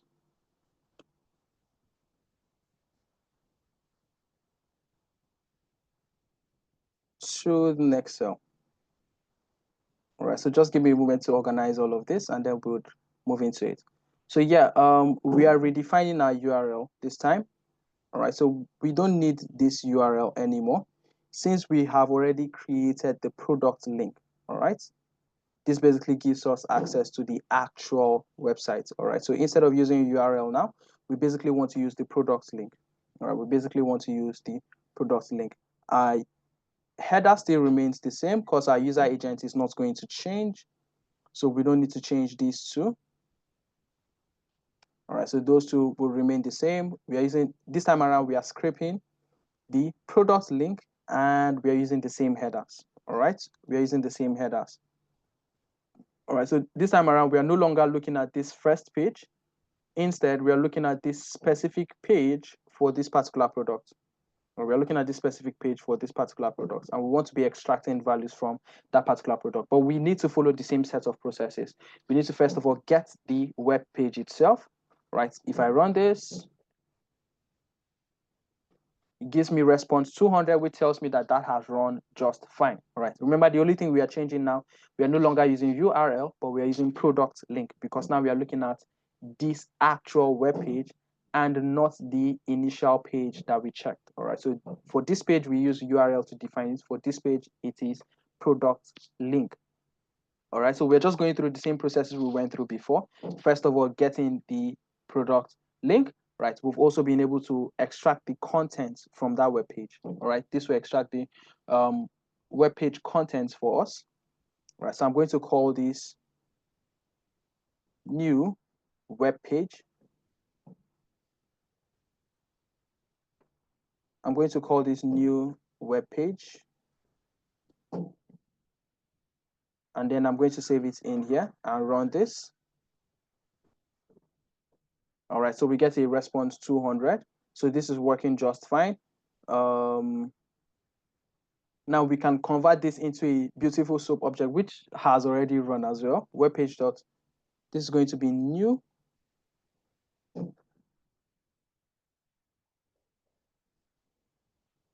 New web page dot contents.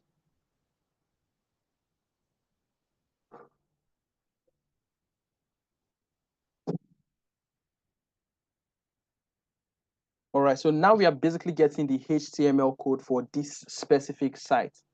All right, we are basically getting the HTML code for this specific site. All right, so I'm just going to pull this up.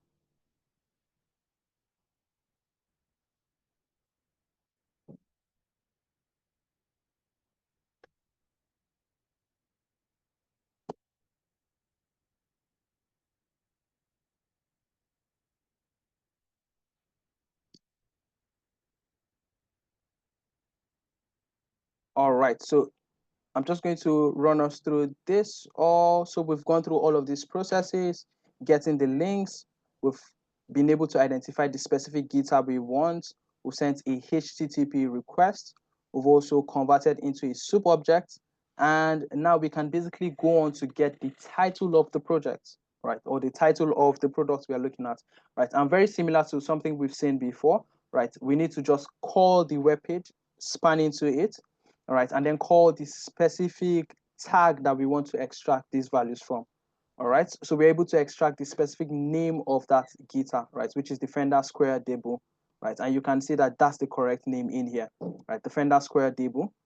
All right, and we've been able to get that specific name of the product. We can also get the prices by simply calling out the tag where it falls in and then calling the class as well as the specific attributes that it falls under. So now we're able to get the price, right? And if you look in here, you can see that we have the price of the product as well, which is 17,000.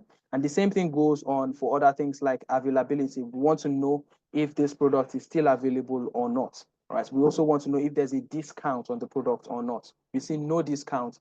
And if we look at the actual guitar, right, we would see that there's no currently running discount. All right. So the same thing basically happens. We want to check if there's free delivery made available and all of that. And this basically gives us a breakdown of how exactly this code runs. Now, because of time, I'm not taking us through writing it from scratch anymore. Right, but I'm just going to show us what the final code looks like. All right. So this is the initial guitar we looked at. We looked at the Fender JBU. We see that it costs 13,000. It's currently in stock.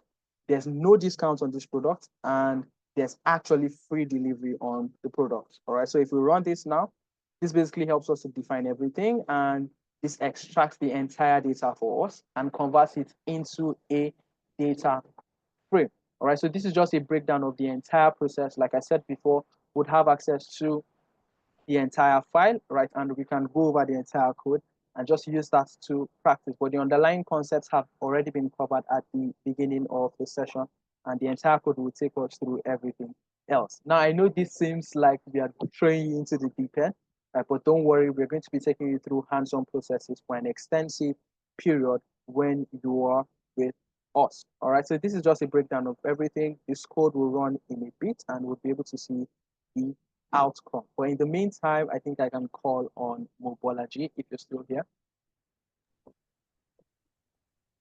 Absolutely, Jedediah. Thank you so much. Can you hear me, Jed? Yes, yes, I can. All right, all right.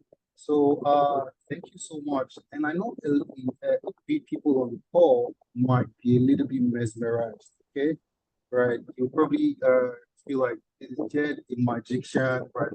Can't really place a finger on what he's doing. Right. Yes, Uchechukwu, you are going to be able to get the recording of this session after. So all you have to do is go ahead, fill in the attendance form that is passed right in the chat right there. So once you fill in that form, go ahead to be able to get access to the recording and also to other resources that we'll be sharing. Okay. So I'm going to go ahead and share my screen. That way we can really get into the juicy part, because now all of these things are codings, right? All of these things are how is scraping data. Now, how do I position myself to become a data scientist so that I can learn the role? I mean, I don't just want to learn how to, write Python. How can I turn that into revenue, into income? Okay, how can I build a life around this? How can I get into tech? So you hear people call themselves tech bros, Texas, and things like that. How can you get started? Okay. Yeah, absolutely. So you're going to get the Python file, right? You're going to get the resources. You're going to get the video of this class. You're going to get the file. Just go ahead and fill in that attendance form in the chat box. So that way you will get access to all the resources. So I'm going to go ahead and share my screen, Jed. Is that okay?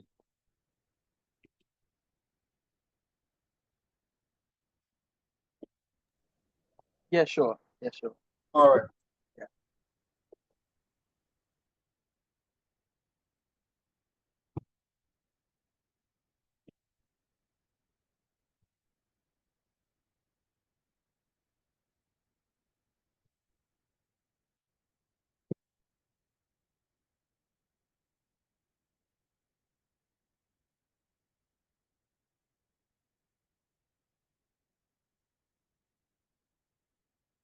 So 1 second while my screen pops up.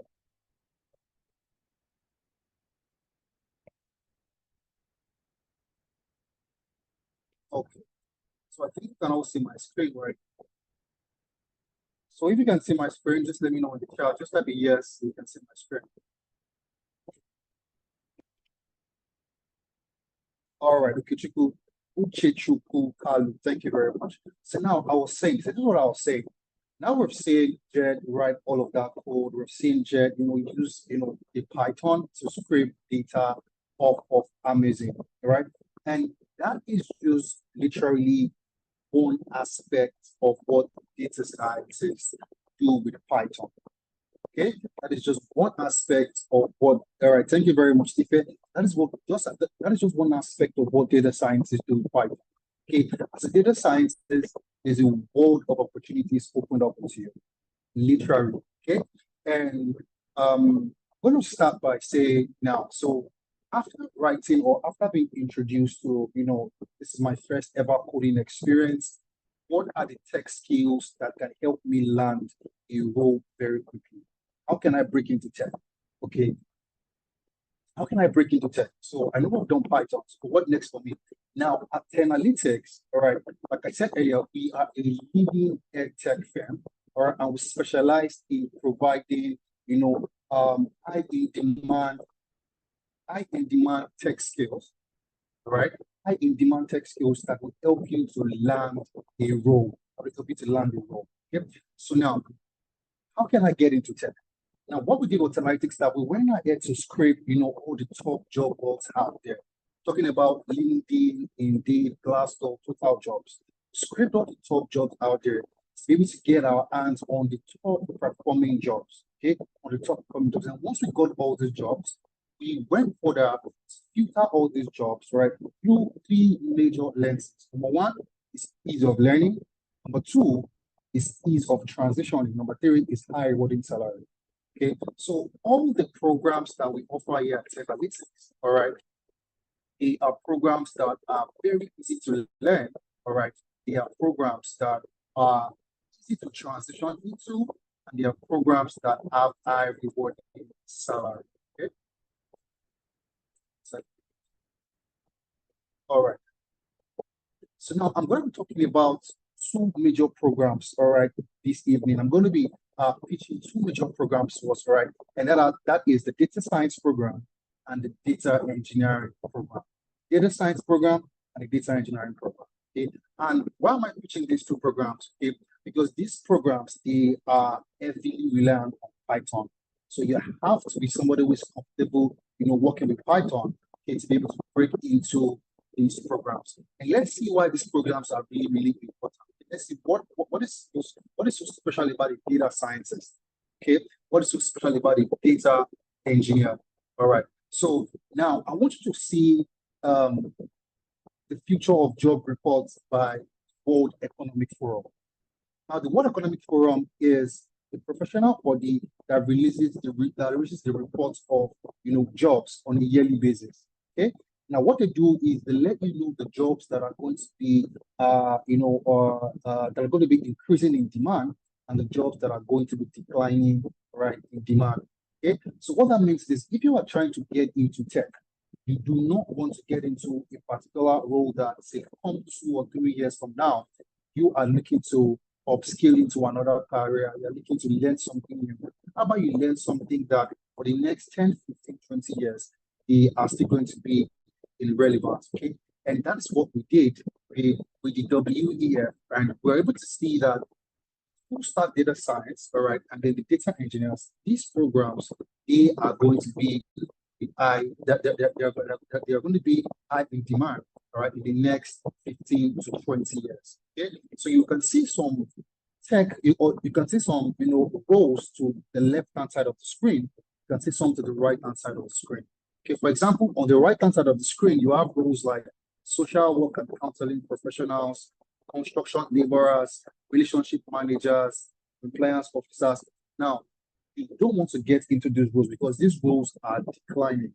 Okay, they are literally declining. Right, but if you see roles on the left-hand side, big data specialists, fintech engineers, AI and machine learning engineers, data analysts and data scientists, these roles are on the right. So if you want to get into tech, this is the best place to start from. You want to pick on any of these roles, and that's why I'm pitching the data science and the data engineering, all right, to us this evening. Okay, now, as a data scientist, as a data engineer, what are some of the roles that you can apply to? Okay, because I was telling you earlier that these roles are high in demand. Okay, so as data scientist, number one is you can apply to roles in data analytics. Okay, I'm going to walk you through why that is possible in a second. You can apply to roles in machine learning engineer, forecasting analyst, right, demand planning, big data analyst, quantitative analyst, and so much more. Right? As a data engineer, you can apply to roles in analytics engineer, BI engineer or developer, AWS cloud engineer, Azure cloud engineer, and so much. All right. Now, let's get into the nitty-gritty of, should I say this is the core, or this is what is actually powering my presentation. Okay, this is why I'm actually pitching to us tonight. And why am I saying this now? We all know Elon Musk. This is the richest man, in the world currently, right? He's the number one richest man in the world. And early this year, Elon Musk posted on his X account, and he was like, if you are an hardcore software engineer and want to build everything up, please join us by sending your best work to code@x.com. We don't care where you went to school or even whether you went to school or what big name company you work at. Just show us your code. Now, this literally was a major shift in the job market. This literally caused a major shift in the job market because this is the richest man in the world, right? And we know Elon, right, managing companies like, Twitter, which is currently X, Tesla, right, SpaceX, and we all know what he is heavily involved with, all right? And then this is Elon coming in to say that, okay, if you want to work with us, just send us your code. We don't really care if you went to Harvard. We don't really care if you have worked at all these big name companies. Just send us your code. And what is this signifying? The era of certification is over. Nobody cares anymore. Just show your skills and experience, right? A lot of times these days, right, people get to see when they are applying to jobs that recruiters and hiring managers are after experiences, they are after your projects. What have you done? Show us your projects in your portfolio. Let us see what you have done. Let us see what you have done at other companies. All right. And so let's see if you can really come in and help us. Okay. Now, there is something that happens because recruiters are going to say things like, we need you to have like 5 years of experience before you come in and work with us. We need you to have like 3 years of experience before you come in and work with us. But now for those that are just, because I remember at the beginning of this session, I was saying that if this was your first Python session, right, ever, drop a tool in the chat, and I saw a lot of tools. Now, when you're trying to get into tech and you get all these hiring managers asking you that they need, someone that has 4 years of experience, 5 years of experience, how are you supposed to get a job experience, right, without a job? Now, the hiring managers want you to have an experience before you get the job, but in actual fact, you need the job to get experience. So you see that is a paradox. So how are you able to navigate through that paradox where you can get an experience to be able to show your future hiring manager what you've done? So that is where we come in here at Tenalytics, to be able to give you that project-based approach to learning. So if you come in here at Analytics and then you train with us, okay, for example, you're learning data science, you're learning data engineering, you're training with us, okay, you'll be working on projects every time you come into class, okay? And this will serve as experience for the future hiring managers or for the future recruiters that are looking to land the role with, okay?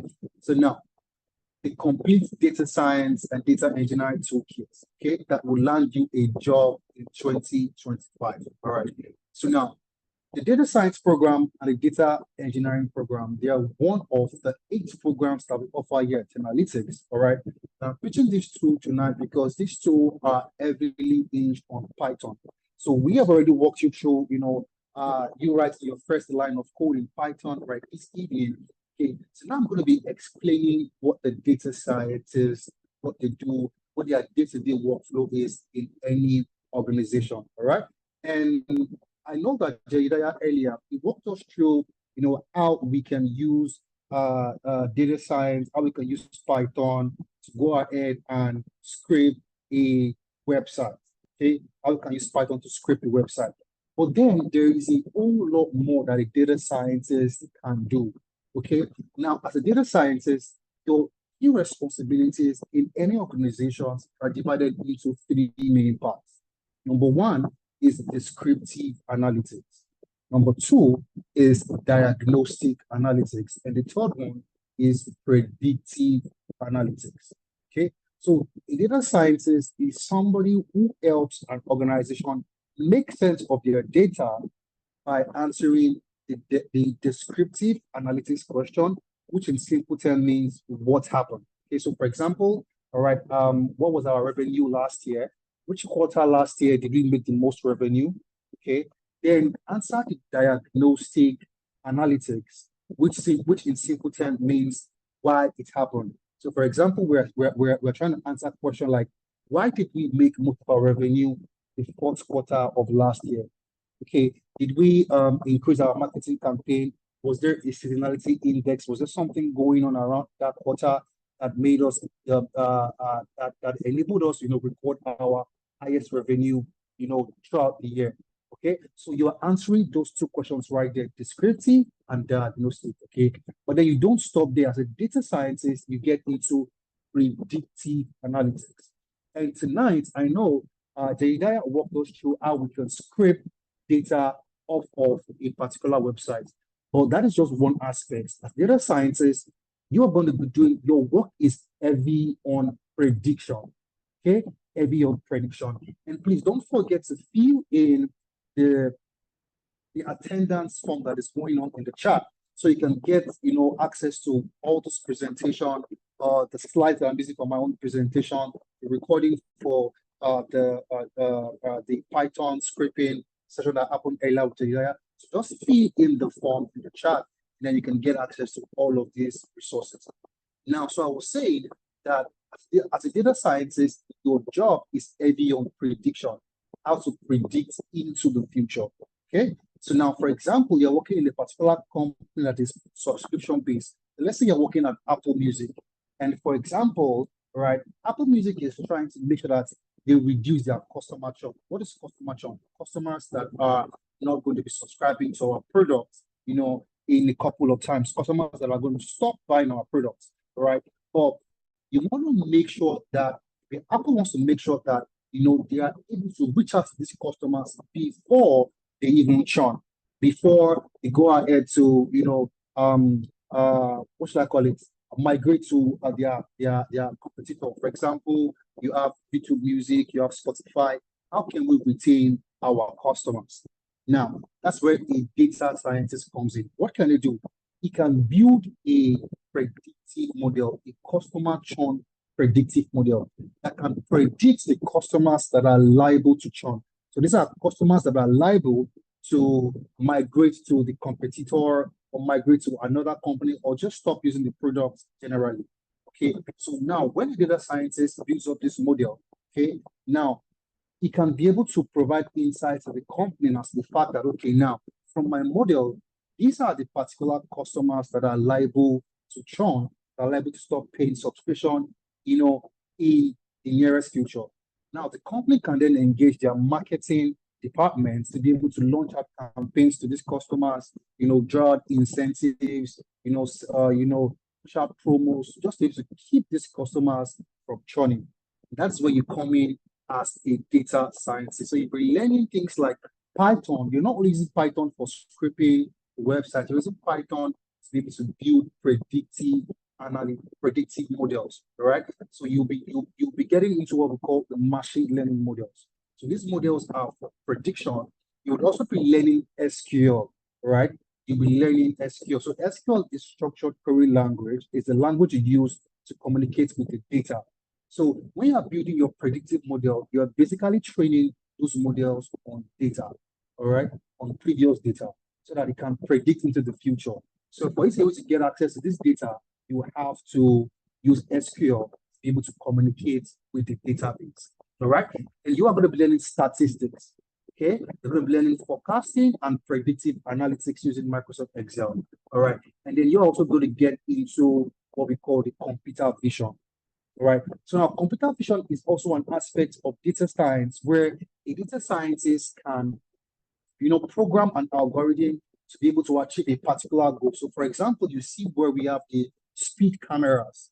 Okay. Now the speed cameras that are, on the highway, they can literally pick up a particular car in traffic that is over speeding, or a particular car that is running the red lights. So these are the cameras at the red lights, right? Now, what happened was a data scientist has been able to program that camera, okay, by writing an algorithm such that it can pick a particular car that surpasses a speed limit, or it can pick a particular car that crosses the red lights.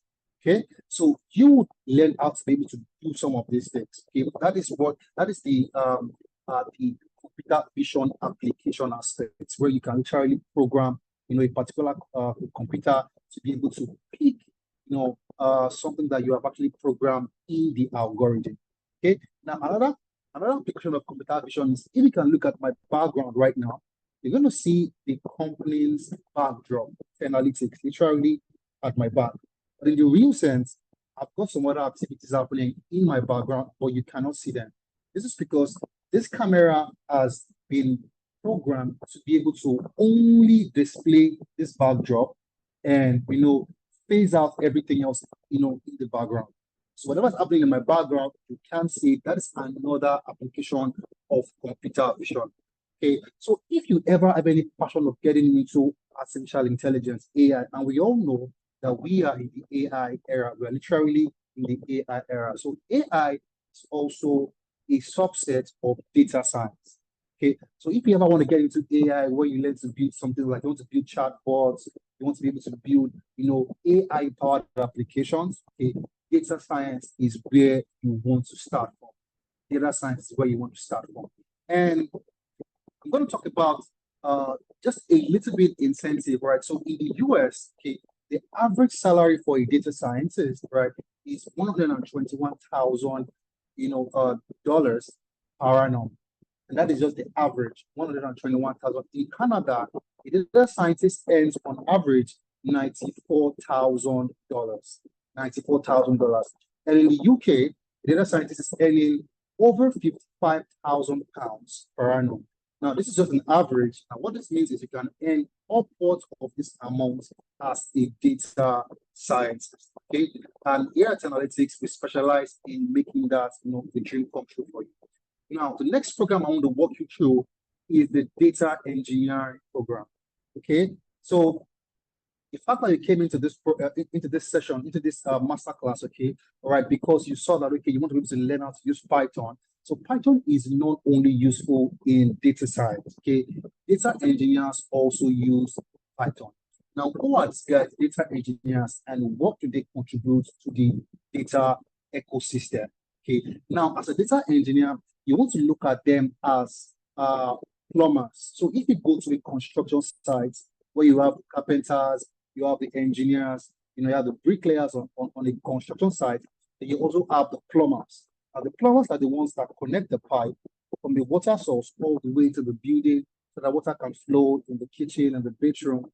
That is how you want to see a data engineer as. Okay, so a data engineer is somebody who's going to connect, pipelines from a data source, all right, and then send data into a data warehouse.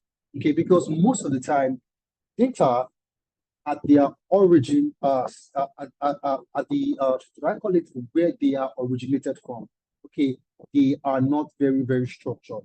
So you can see when Jedediah was actually trying to scrape data of Amazon, so that it had to be able to employ a lot of Python libraries to be able to, structure the data.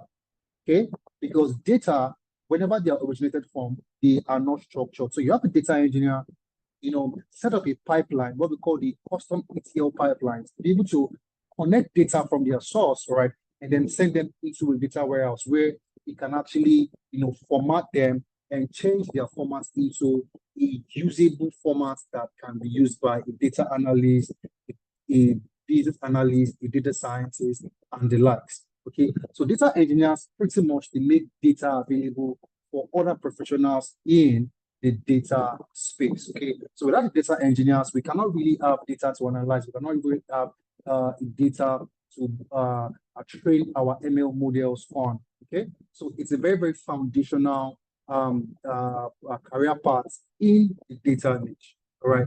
Now, also as a data engineer, you would also learn cloud engineering, where you can help a particular organization move all their data, all right, all their structure, or their data warehouse from the on-premise into the cloud.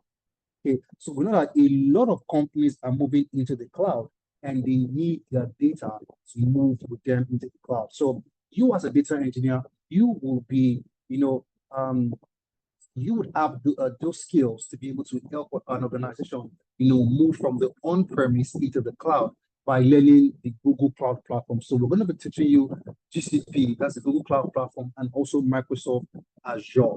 Okay, so other things you're going to be learning in data engineering program, we're going to be learning Linux, all right? You're going to be learning how to use SQL to build a data warehouse, to set up a data warehouse. Okay, so a data scientist uses SQL to retrieve data from a database. So data engineer, you're using SQL to set up that database in the first place. Okay, so you're going to be learning Linux, Python, Apache Spark, Apache Airflow for your data pipeline automation. So that set up a pipeline that can literally, transfer data from the source into your databases. All right, and you can put that on automation so that when you scrape the data today, all right, next month you don't have to go back again and initiate the scraping because you're putting on automation. All right, so you'll be learning all of that, and you'll be learning ChatGPT, and GitHub Copilot for your data engineering and data science programs. All right, so these are programs that, like I said, that are literally high in demand, that are easy to transition into, that are easy to learn. Now, a data engineer earns a little bit higher than a data scientist on an average, just a little higher. So in the USA, a data engineer earns $134,000.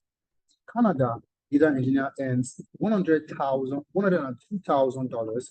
All right, and in the UK, a data engineer earns £65,000 per annum. So these are all per annum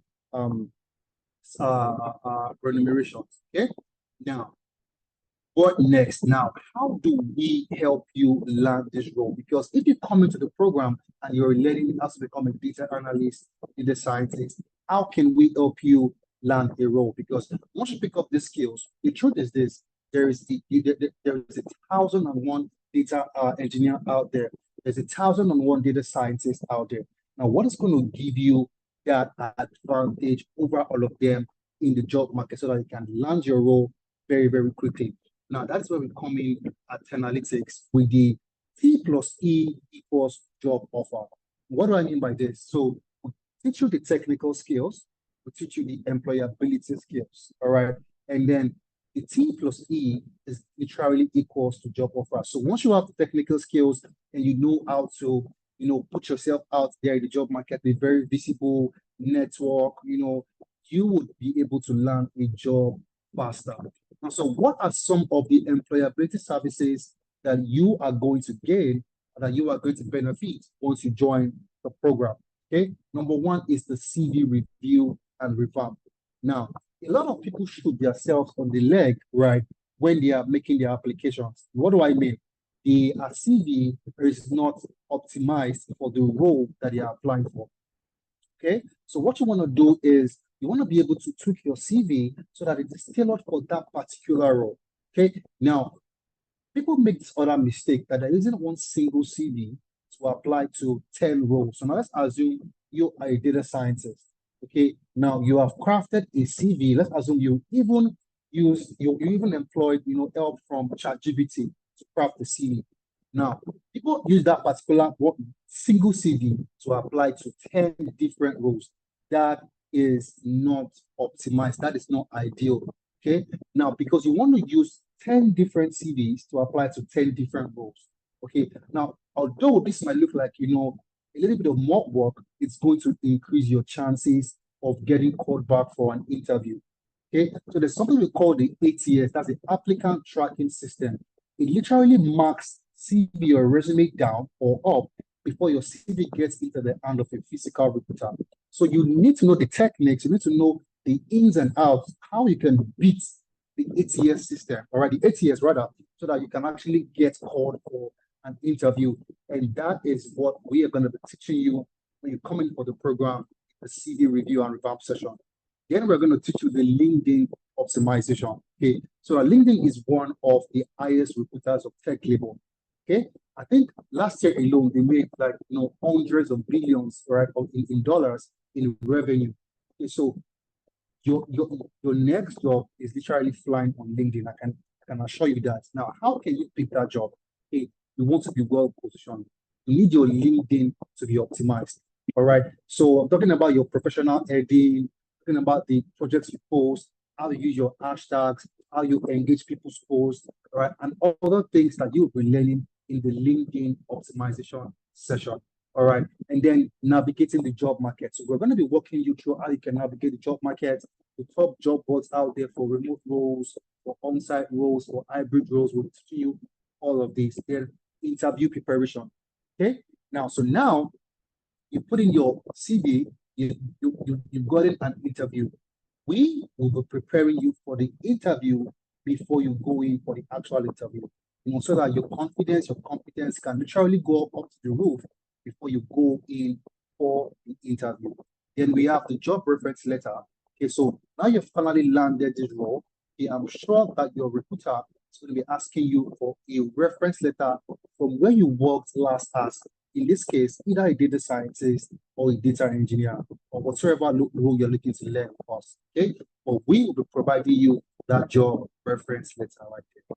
Then what else are you going to enjoy on the job support? So now you're finally at this role, and then for whatever reason you have any issues or challenge at your new job, you can reach out back to the team. We'll have people help you and give you that soft landing at your new role.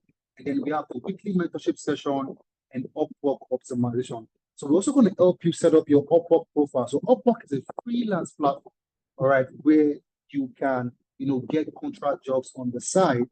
Okay, you want to make like $500 a year, you want to make like $1,000 a year, and these are not full-time roles, but these are on the side jobs or jobs. Okay, Upwork is that platform that you want to patronize. So we'll help you set up your Upwork profile, we'll help you optimize your Upwork profile, and also we are subscribed to some paid job boards. And I'm literally walking you through how we are involved in helping you land that role.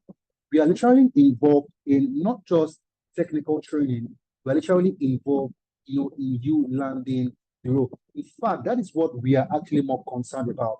Okay, but it's just that you cannot land the role, okay, without you being technically trained.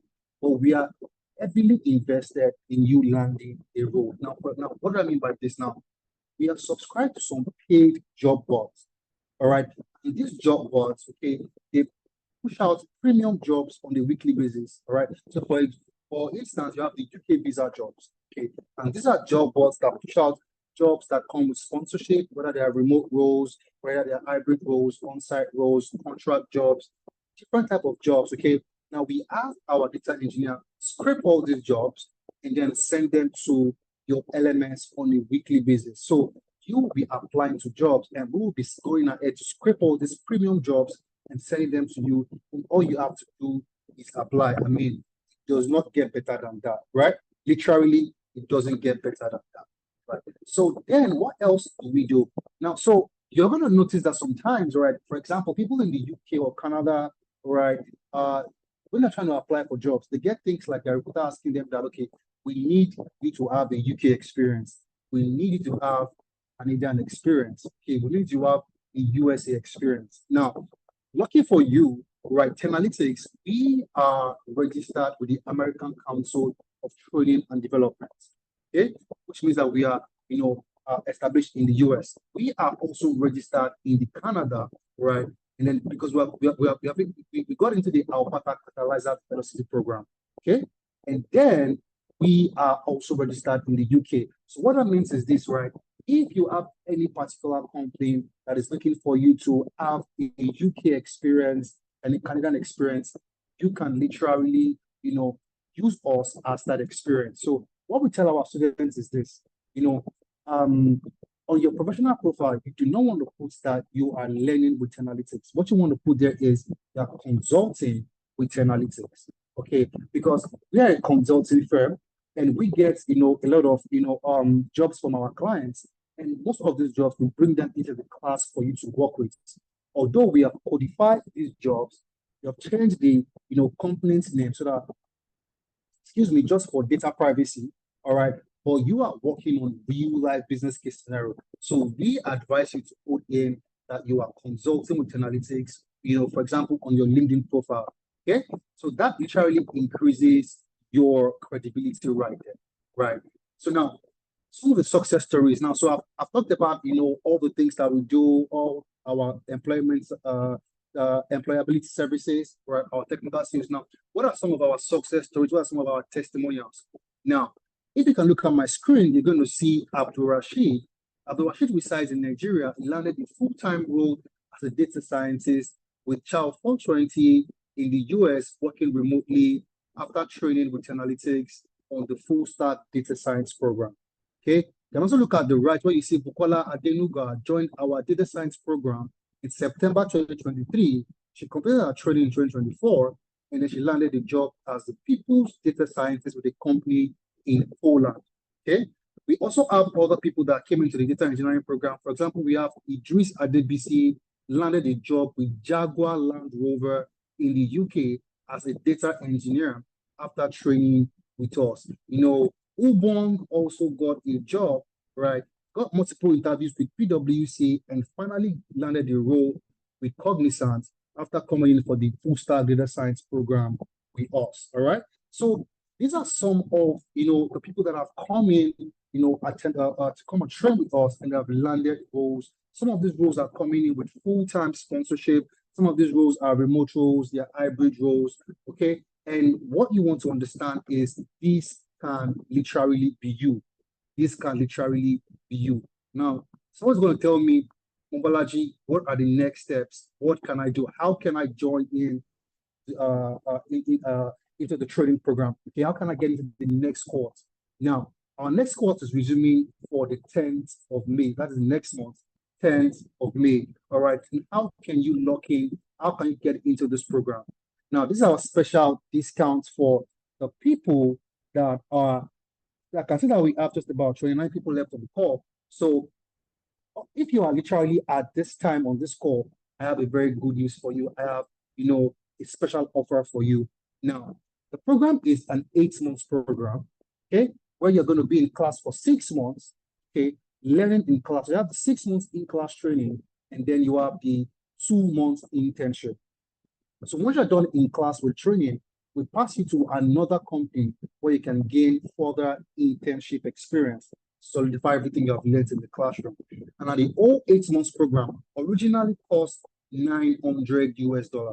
Okay, but for the first 20 people that are going to make their payments and lock in, you're going to be getting a 20% knockoff where you're paying just $750 US for the entire 8 months program. But it doesn't even end there. Now you get to be able to spread your payments over 5 months of installments where you're paying just $150 US every month for the next 5 months. Okay, so you can spread your payment and pay instrumentally where you're paying just $150, right, every month for the next 5 months. So I'm sure the enrollment link is going to be pasted in the chat. Okay, so let me quickly walk you through how you can lock in your spots. How you can lock in your spots. Okay. Now, so once you want to see the enrollment link that is pasted in the chat, okay. Now, once you click on that link, okay, just look at my screen. Okay, once you click on that link, it's going to bring you to our enrollment center. It's going to bring you to our enrollment center. Now, what you want to do is scroll a little bit down.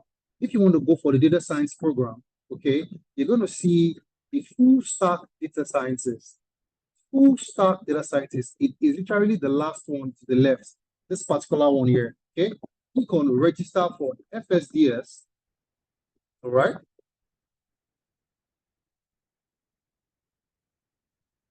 So 1 second on my screen loads. Okay. It's going to take us to the enrollment center.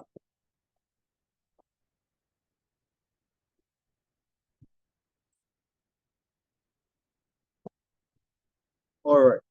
So we can see that this is how you get to make your payments here by picking on any of these installments. Okay, by picking on any of these installments. Now you can see that if you are to make a one-time payment or a two-time payment, we get to knock off an additional $50 off of your payments.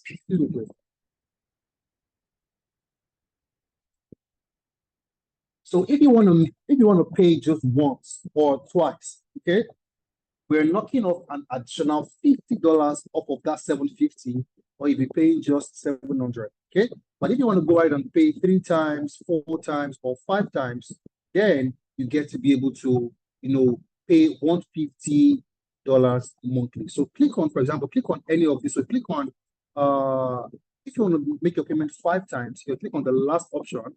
Okay, then click on secure your seat. All right, and click on proceed. Okay. So what that means is you're going to be paying $150 for the next 5 months. Put in your information right here and pay for products. Now, once you pay for products, a receipt will be sent into your email. Go right into your email, screenshot that receipt, and come back to this enrollment center here. You're going to see where it says upload your receipts. Go ahead and upload that receipt. And then, one of our team members is going to be reaching out to you, sending you your welcome toolkit and onboard you for the May course, right?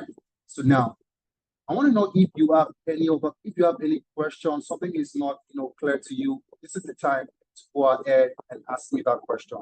So is anything not clear to you, you can drop that question in the chat, all right? And let's give you that clarity. Okay. So if you have any questions, you can go ahead and ask. And I'm going to be doing my best to give you all the clarity that. Okay, so you want to go ahead and click on that link and lock in your spot, right? The first 20 people to make payments, right? You will be getting a discount, a whopping 20% discount. Okay, so click on the link or copy the link, put it in your chat, and you can go ahead and lock in and make your payments. We're literally waiting to have you, join us. Let us turn your dream of transitioning into tech. Let us turn that into reality. Okay? Let us turn that into reality. All right. So, any question in the chat? If you have any question, you can drop it in the chat.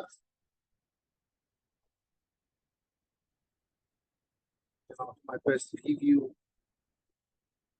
So Olawale is saying, hello, I want to ask for someone new in tech from else between data analytics and data science. Which one is advising for? Okay. Now, Olawale, what you want to do is, if you are in else, right, you can either join the data analytics program or the data science program, but you're going to need a one-on-one clarity from one of our professionals. Okay. So there's going to be a link that's going to be sent to you, all right, as to joining a clarity session where you're going to be speaking one-on-one with a professional. They are going to literally walk you through how the best path to start with, whether it's data analytics or data science. Okay, because the data analytics does not involve people learning Python. Okay, data science has Python. You can have, data analysts work in the health sector. You can have data scientists also work in the health sector. So there's a lot of things involved, right? So for you to determine which is the best path for you, you need one-on-one session with a professional where you can get clarity. All right. So just make sure that you fill in the form.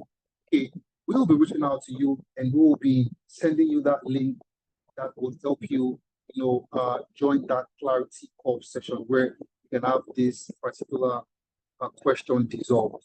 Okay. I have registered for data analytics for May 10. Okay. I just want to confirm before the class starts. That's fantastic, Olawale. Yeah, that's fantastic. So since I registered, you're going to be in the system. We are going to be having a lot of communication and conversation together. So don't worry about that. We're going to give you the price. If you wouldn't join the program that is not the best one for you, we always make sure that we, advise our students, put them with the best tech program to start with. So does anyone have any other question before we begin to draw the curtains? You're welcome, Marlon. So any other question before we begin to draw the curtains for this session? As a data scientist, can I apply for a data analyst job? Absolutely, okay. So you can apply for a data analyst role. So like I said earlier on, a data scientist answers 3 major problems in any organization. Answers 3 main questions. Number 1 is descriptive analytics. Number 2 is diagnostic analytics. And the third one is predictive analytics. Now, a data analyst answers just 2 questions.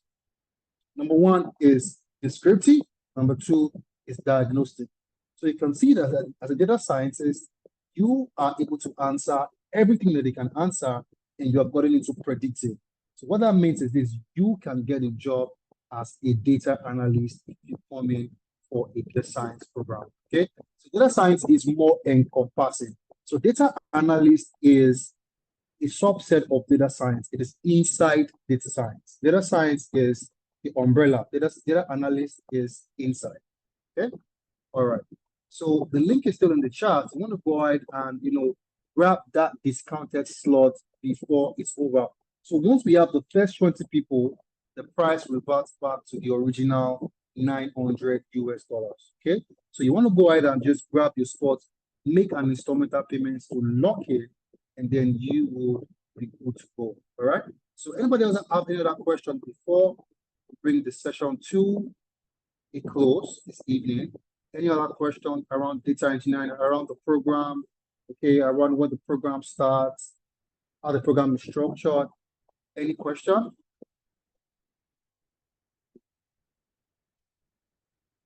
Any question?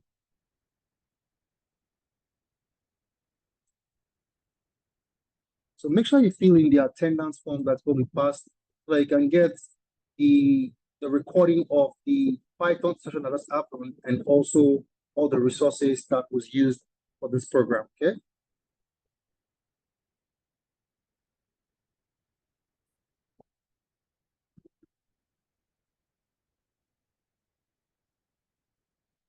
All right, I don't think we have any other questions, so I think we are good to go for the night, okay? So once more, if you have any other question, you can just literally put that in the chat. Now I will attend to you. So Abayomi says, I have registered for data analytics for May 10, or can one change to data sciences? Absolutely, Abayomi, you can change to data science, okay? You can change to data science. Just reach out to us, and then we'll have that working for you from the back end. We can absolutely change to data science.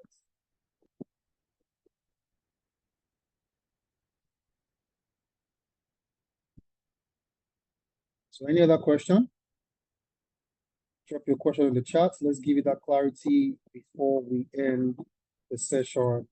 All right, Abayomi, before we end the session this evening.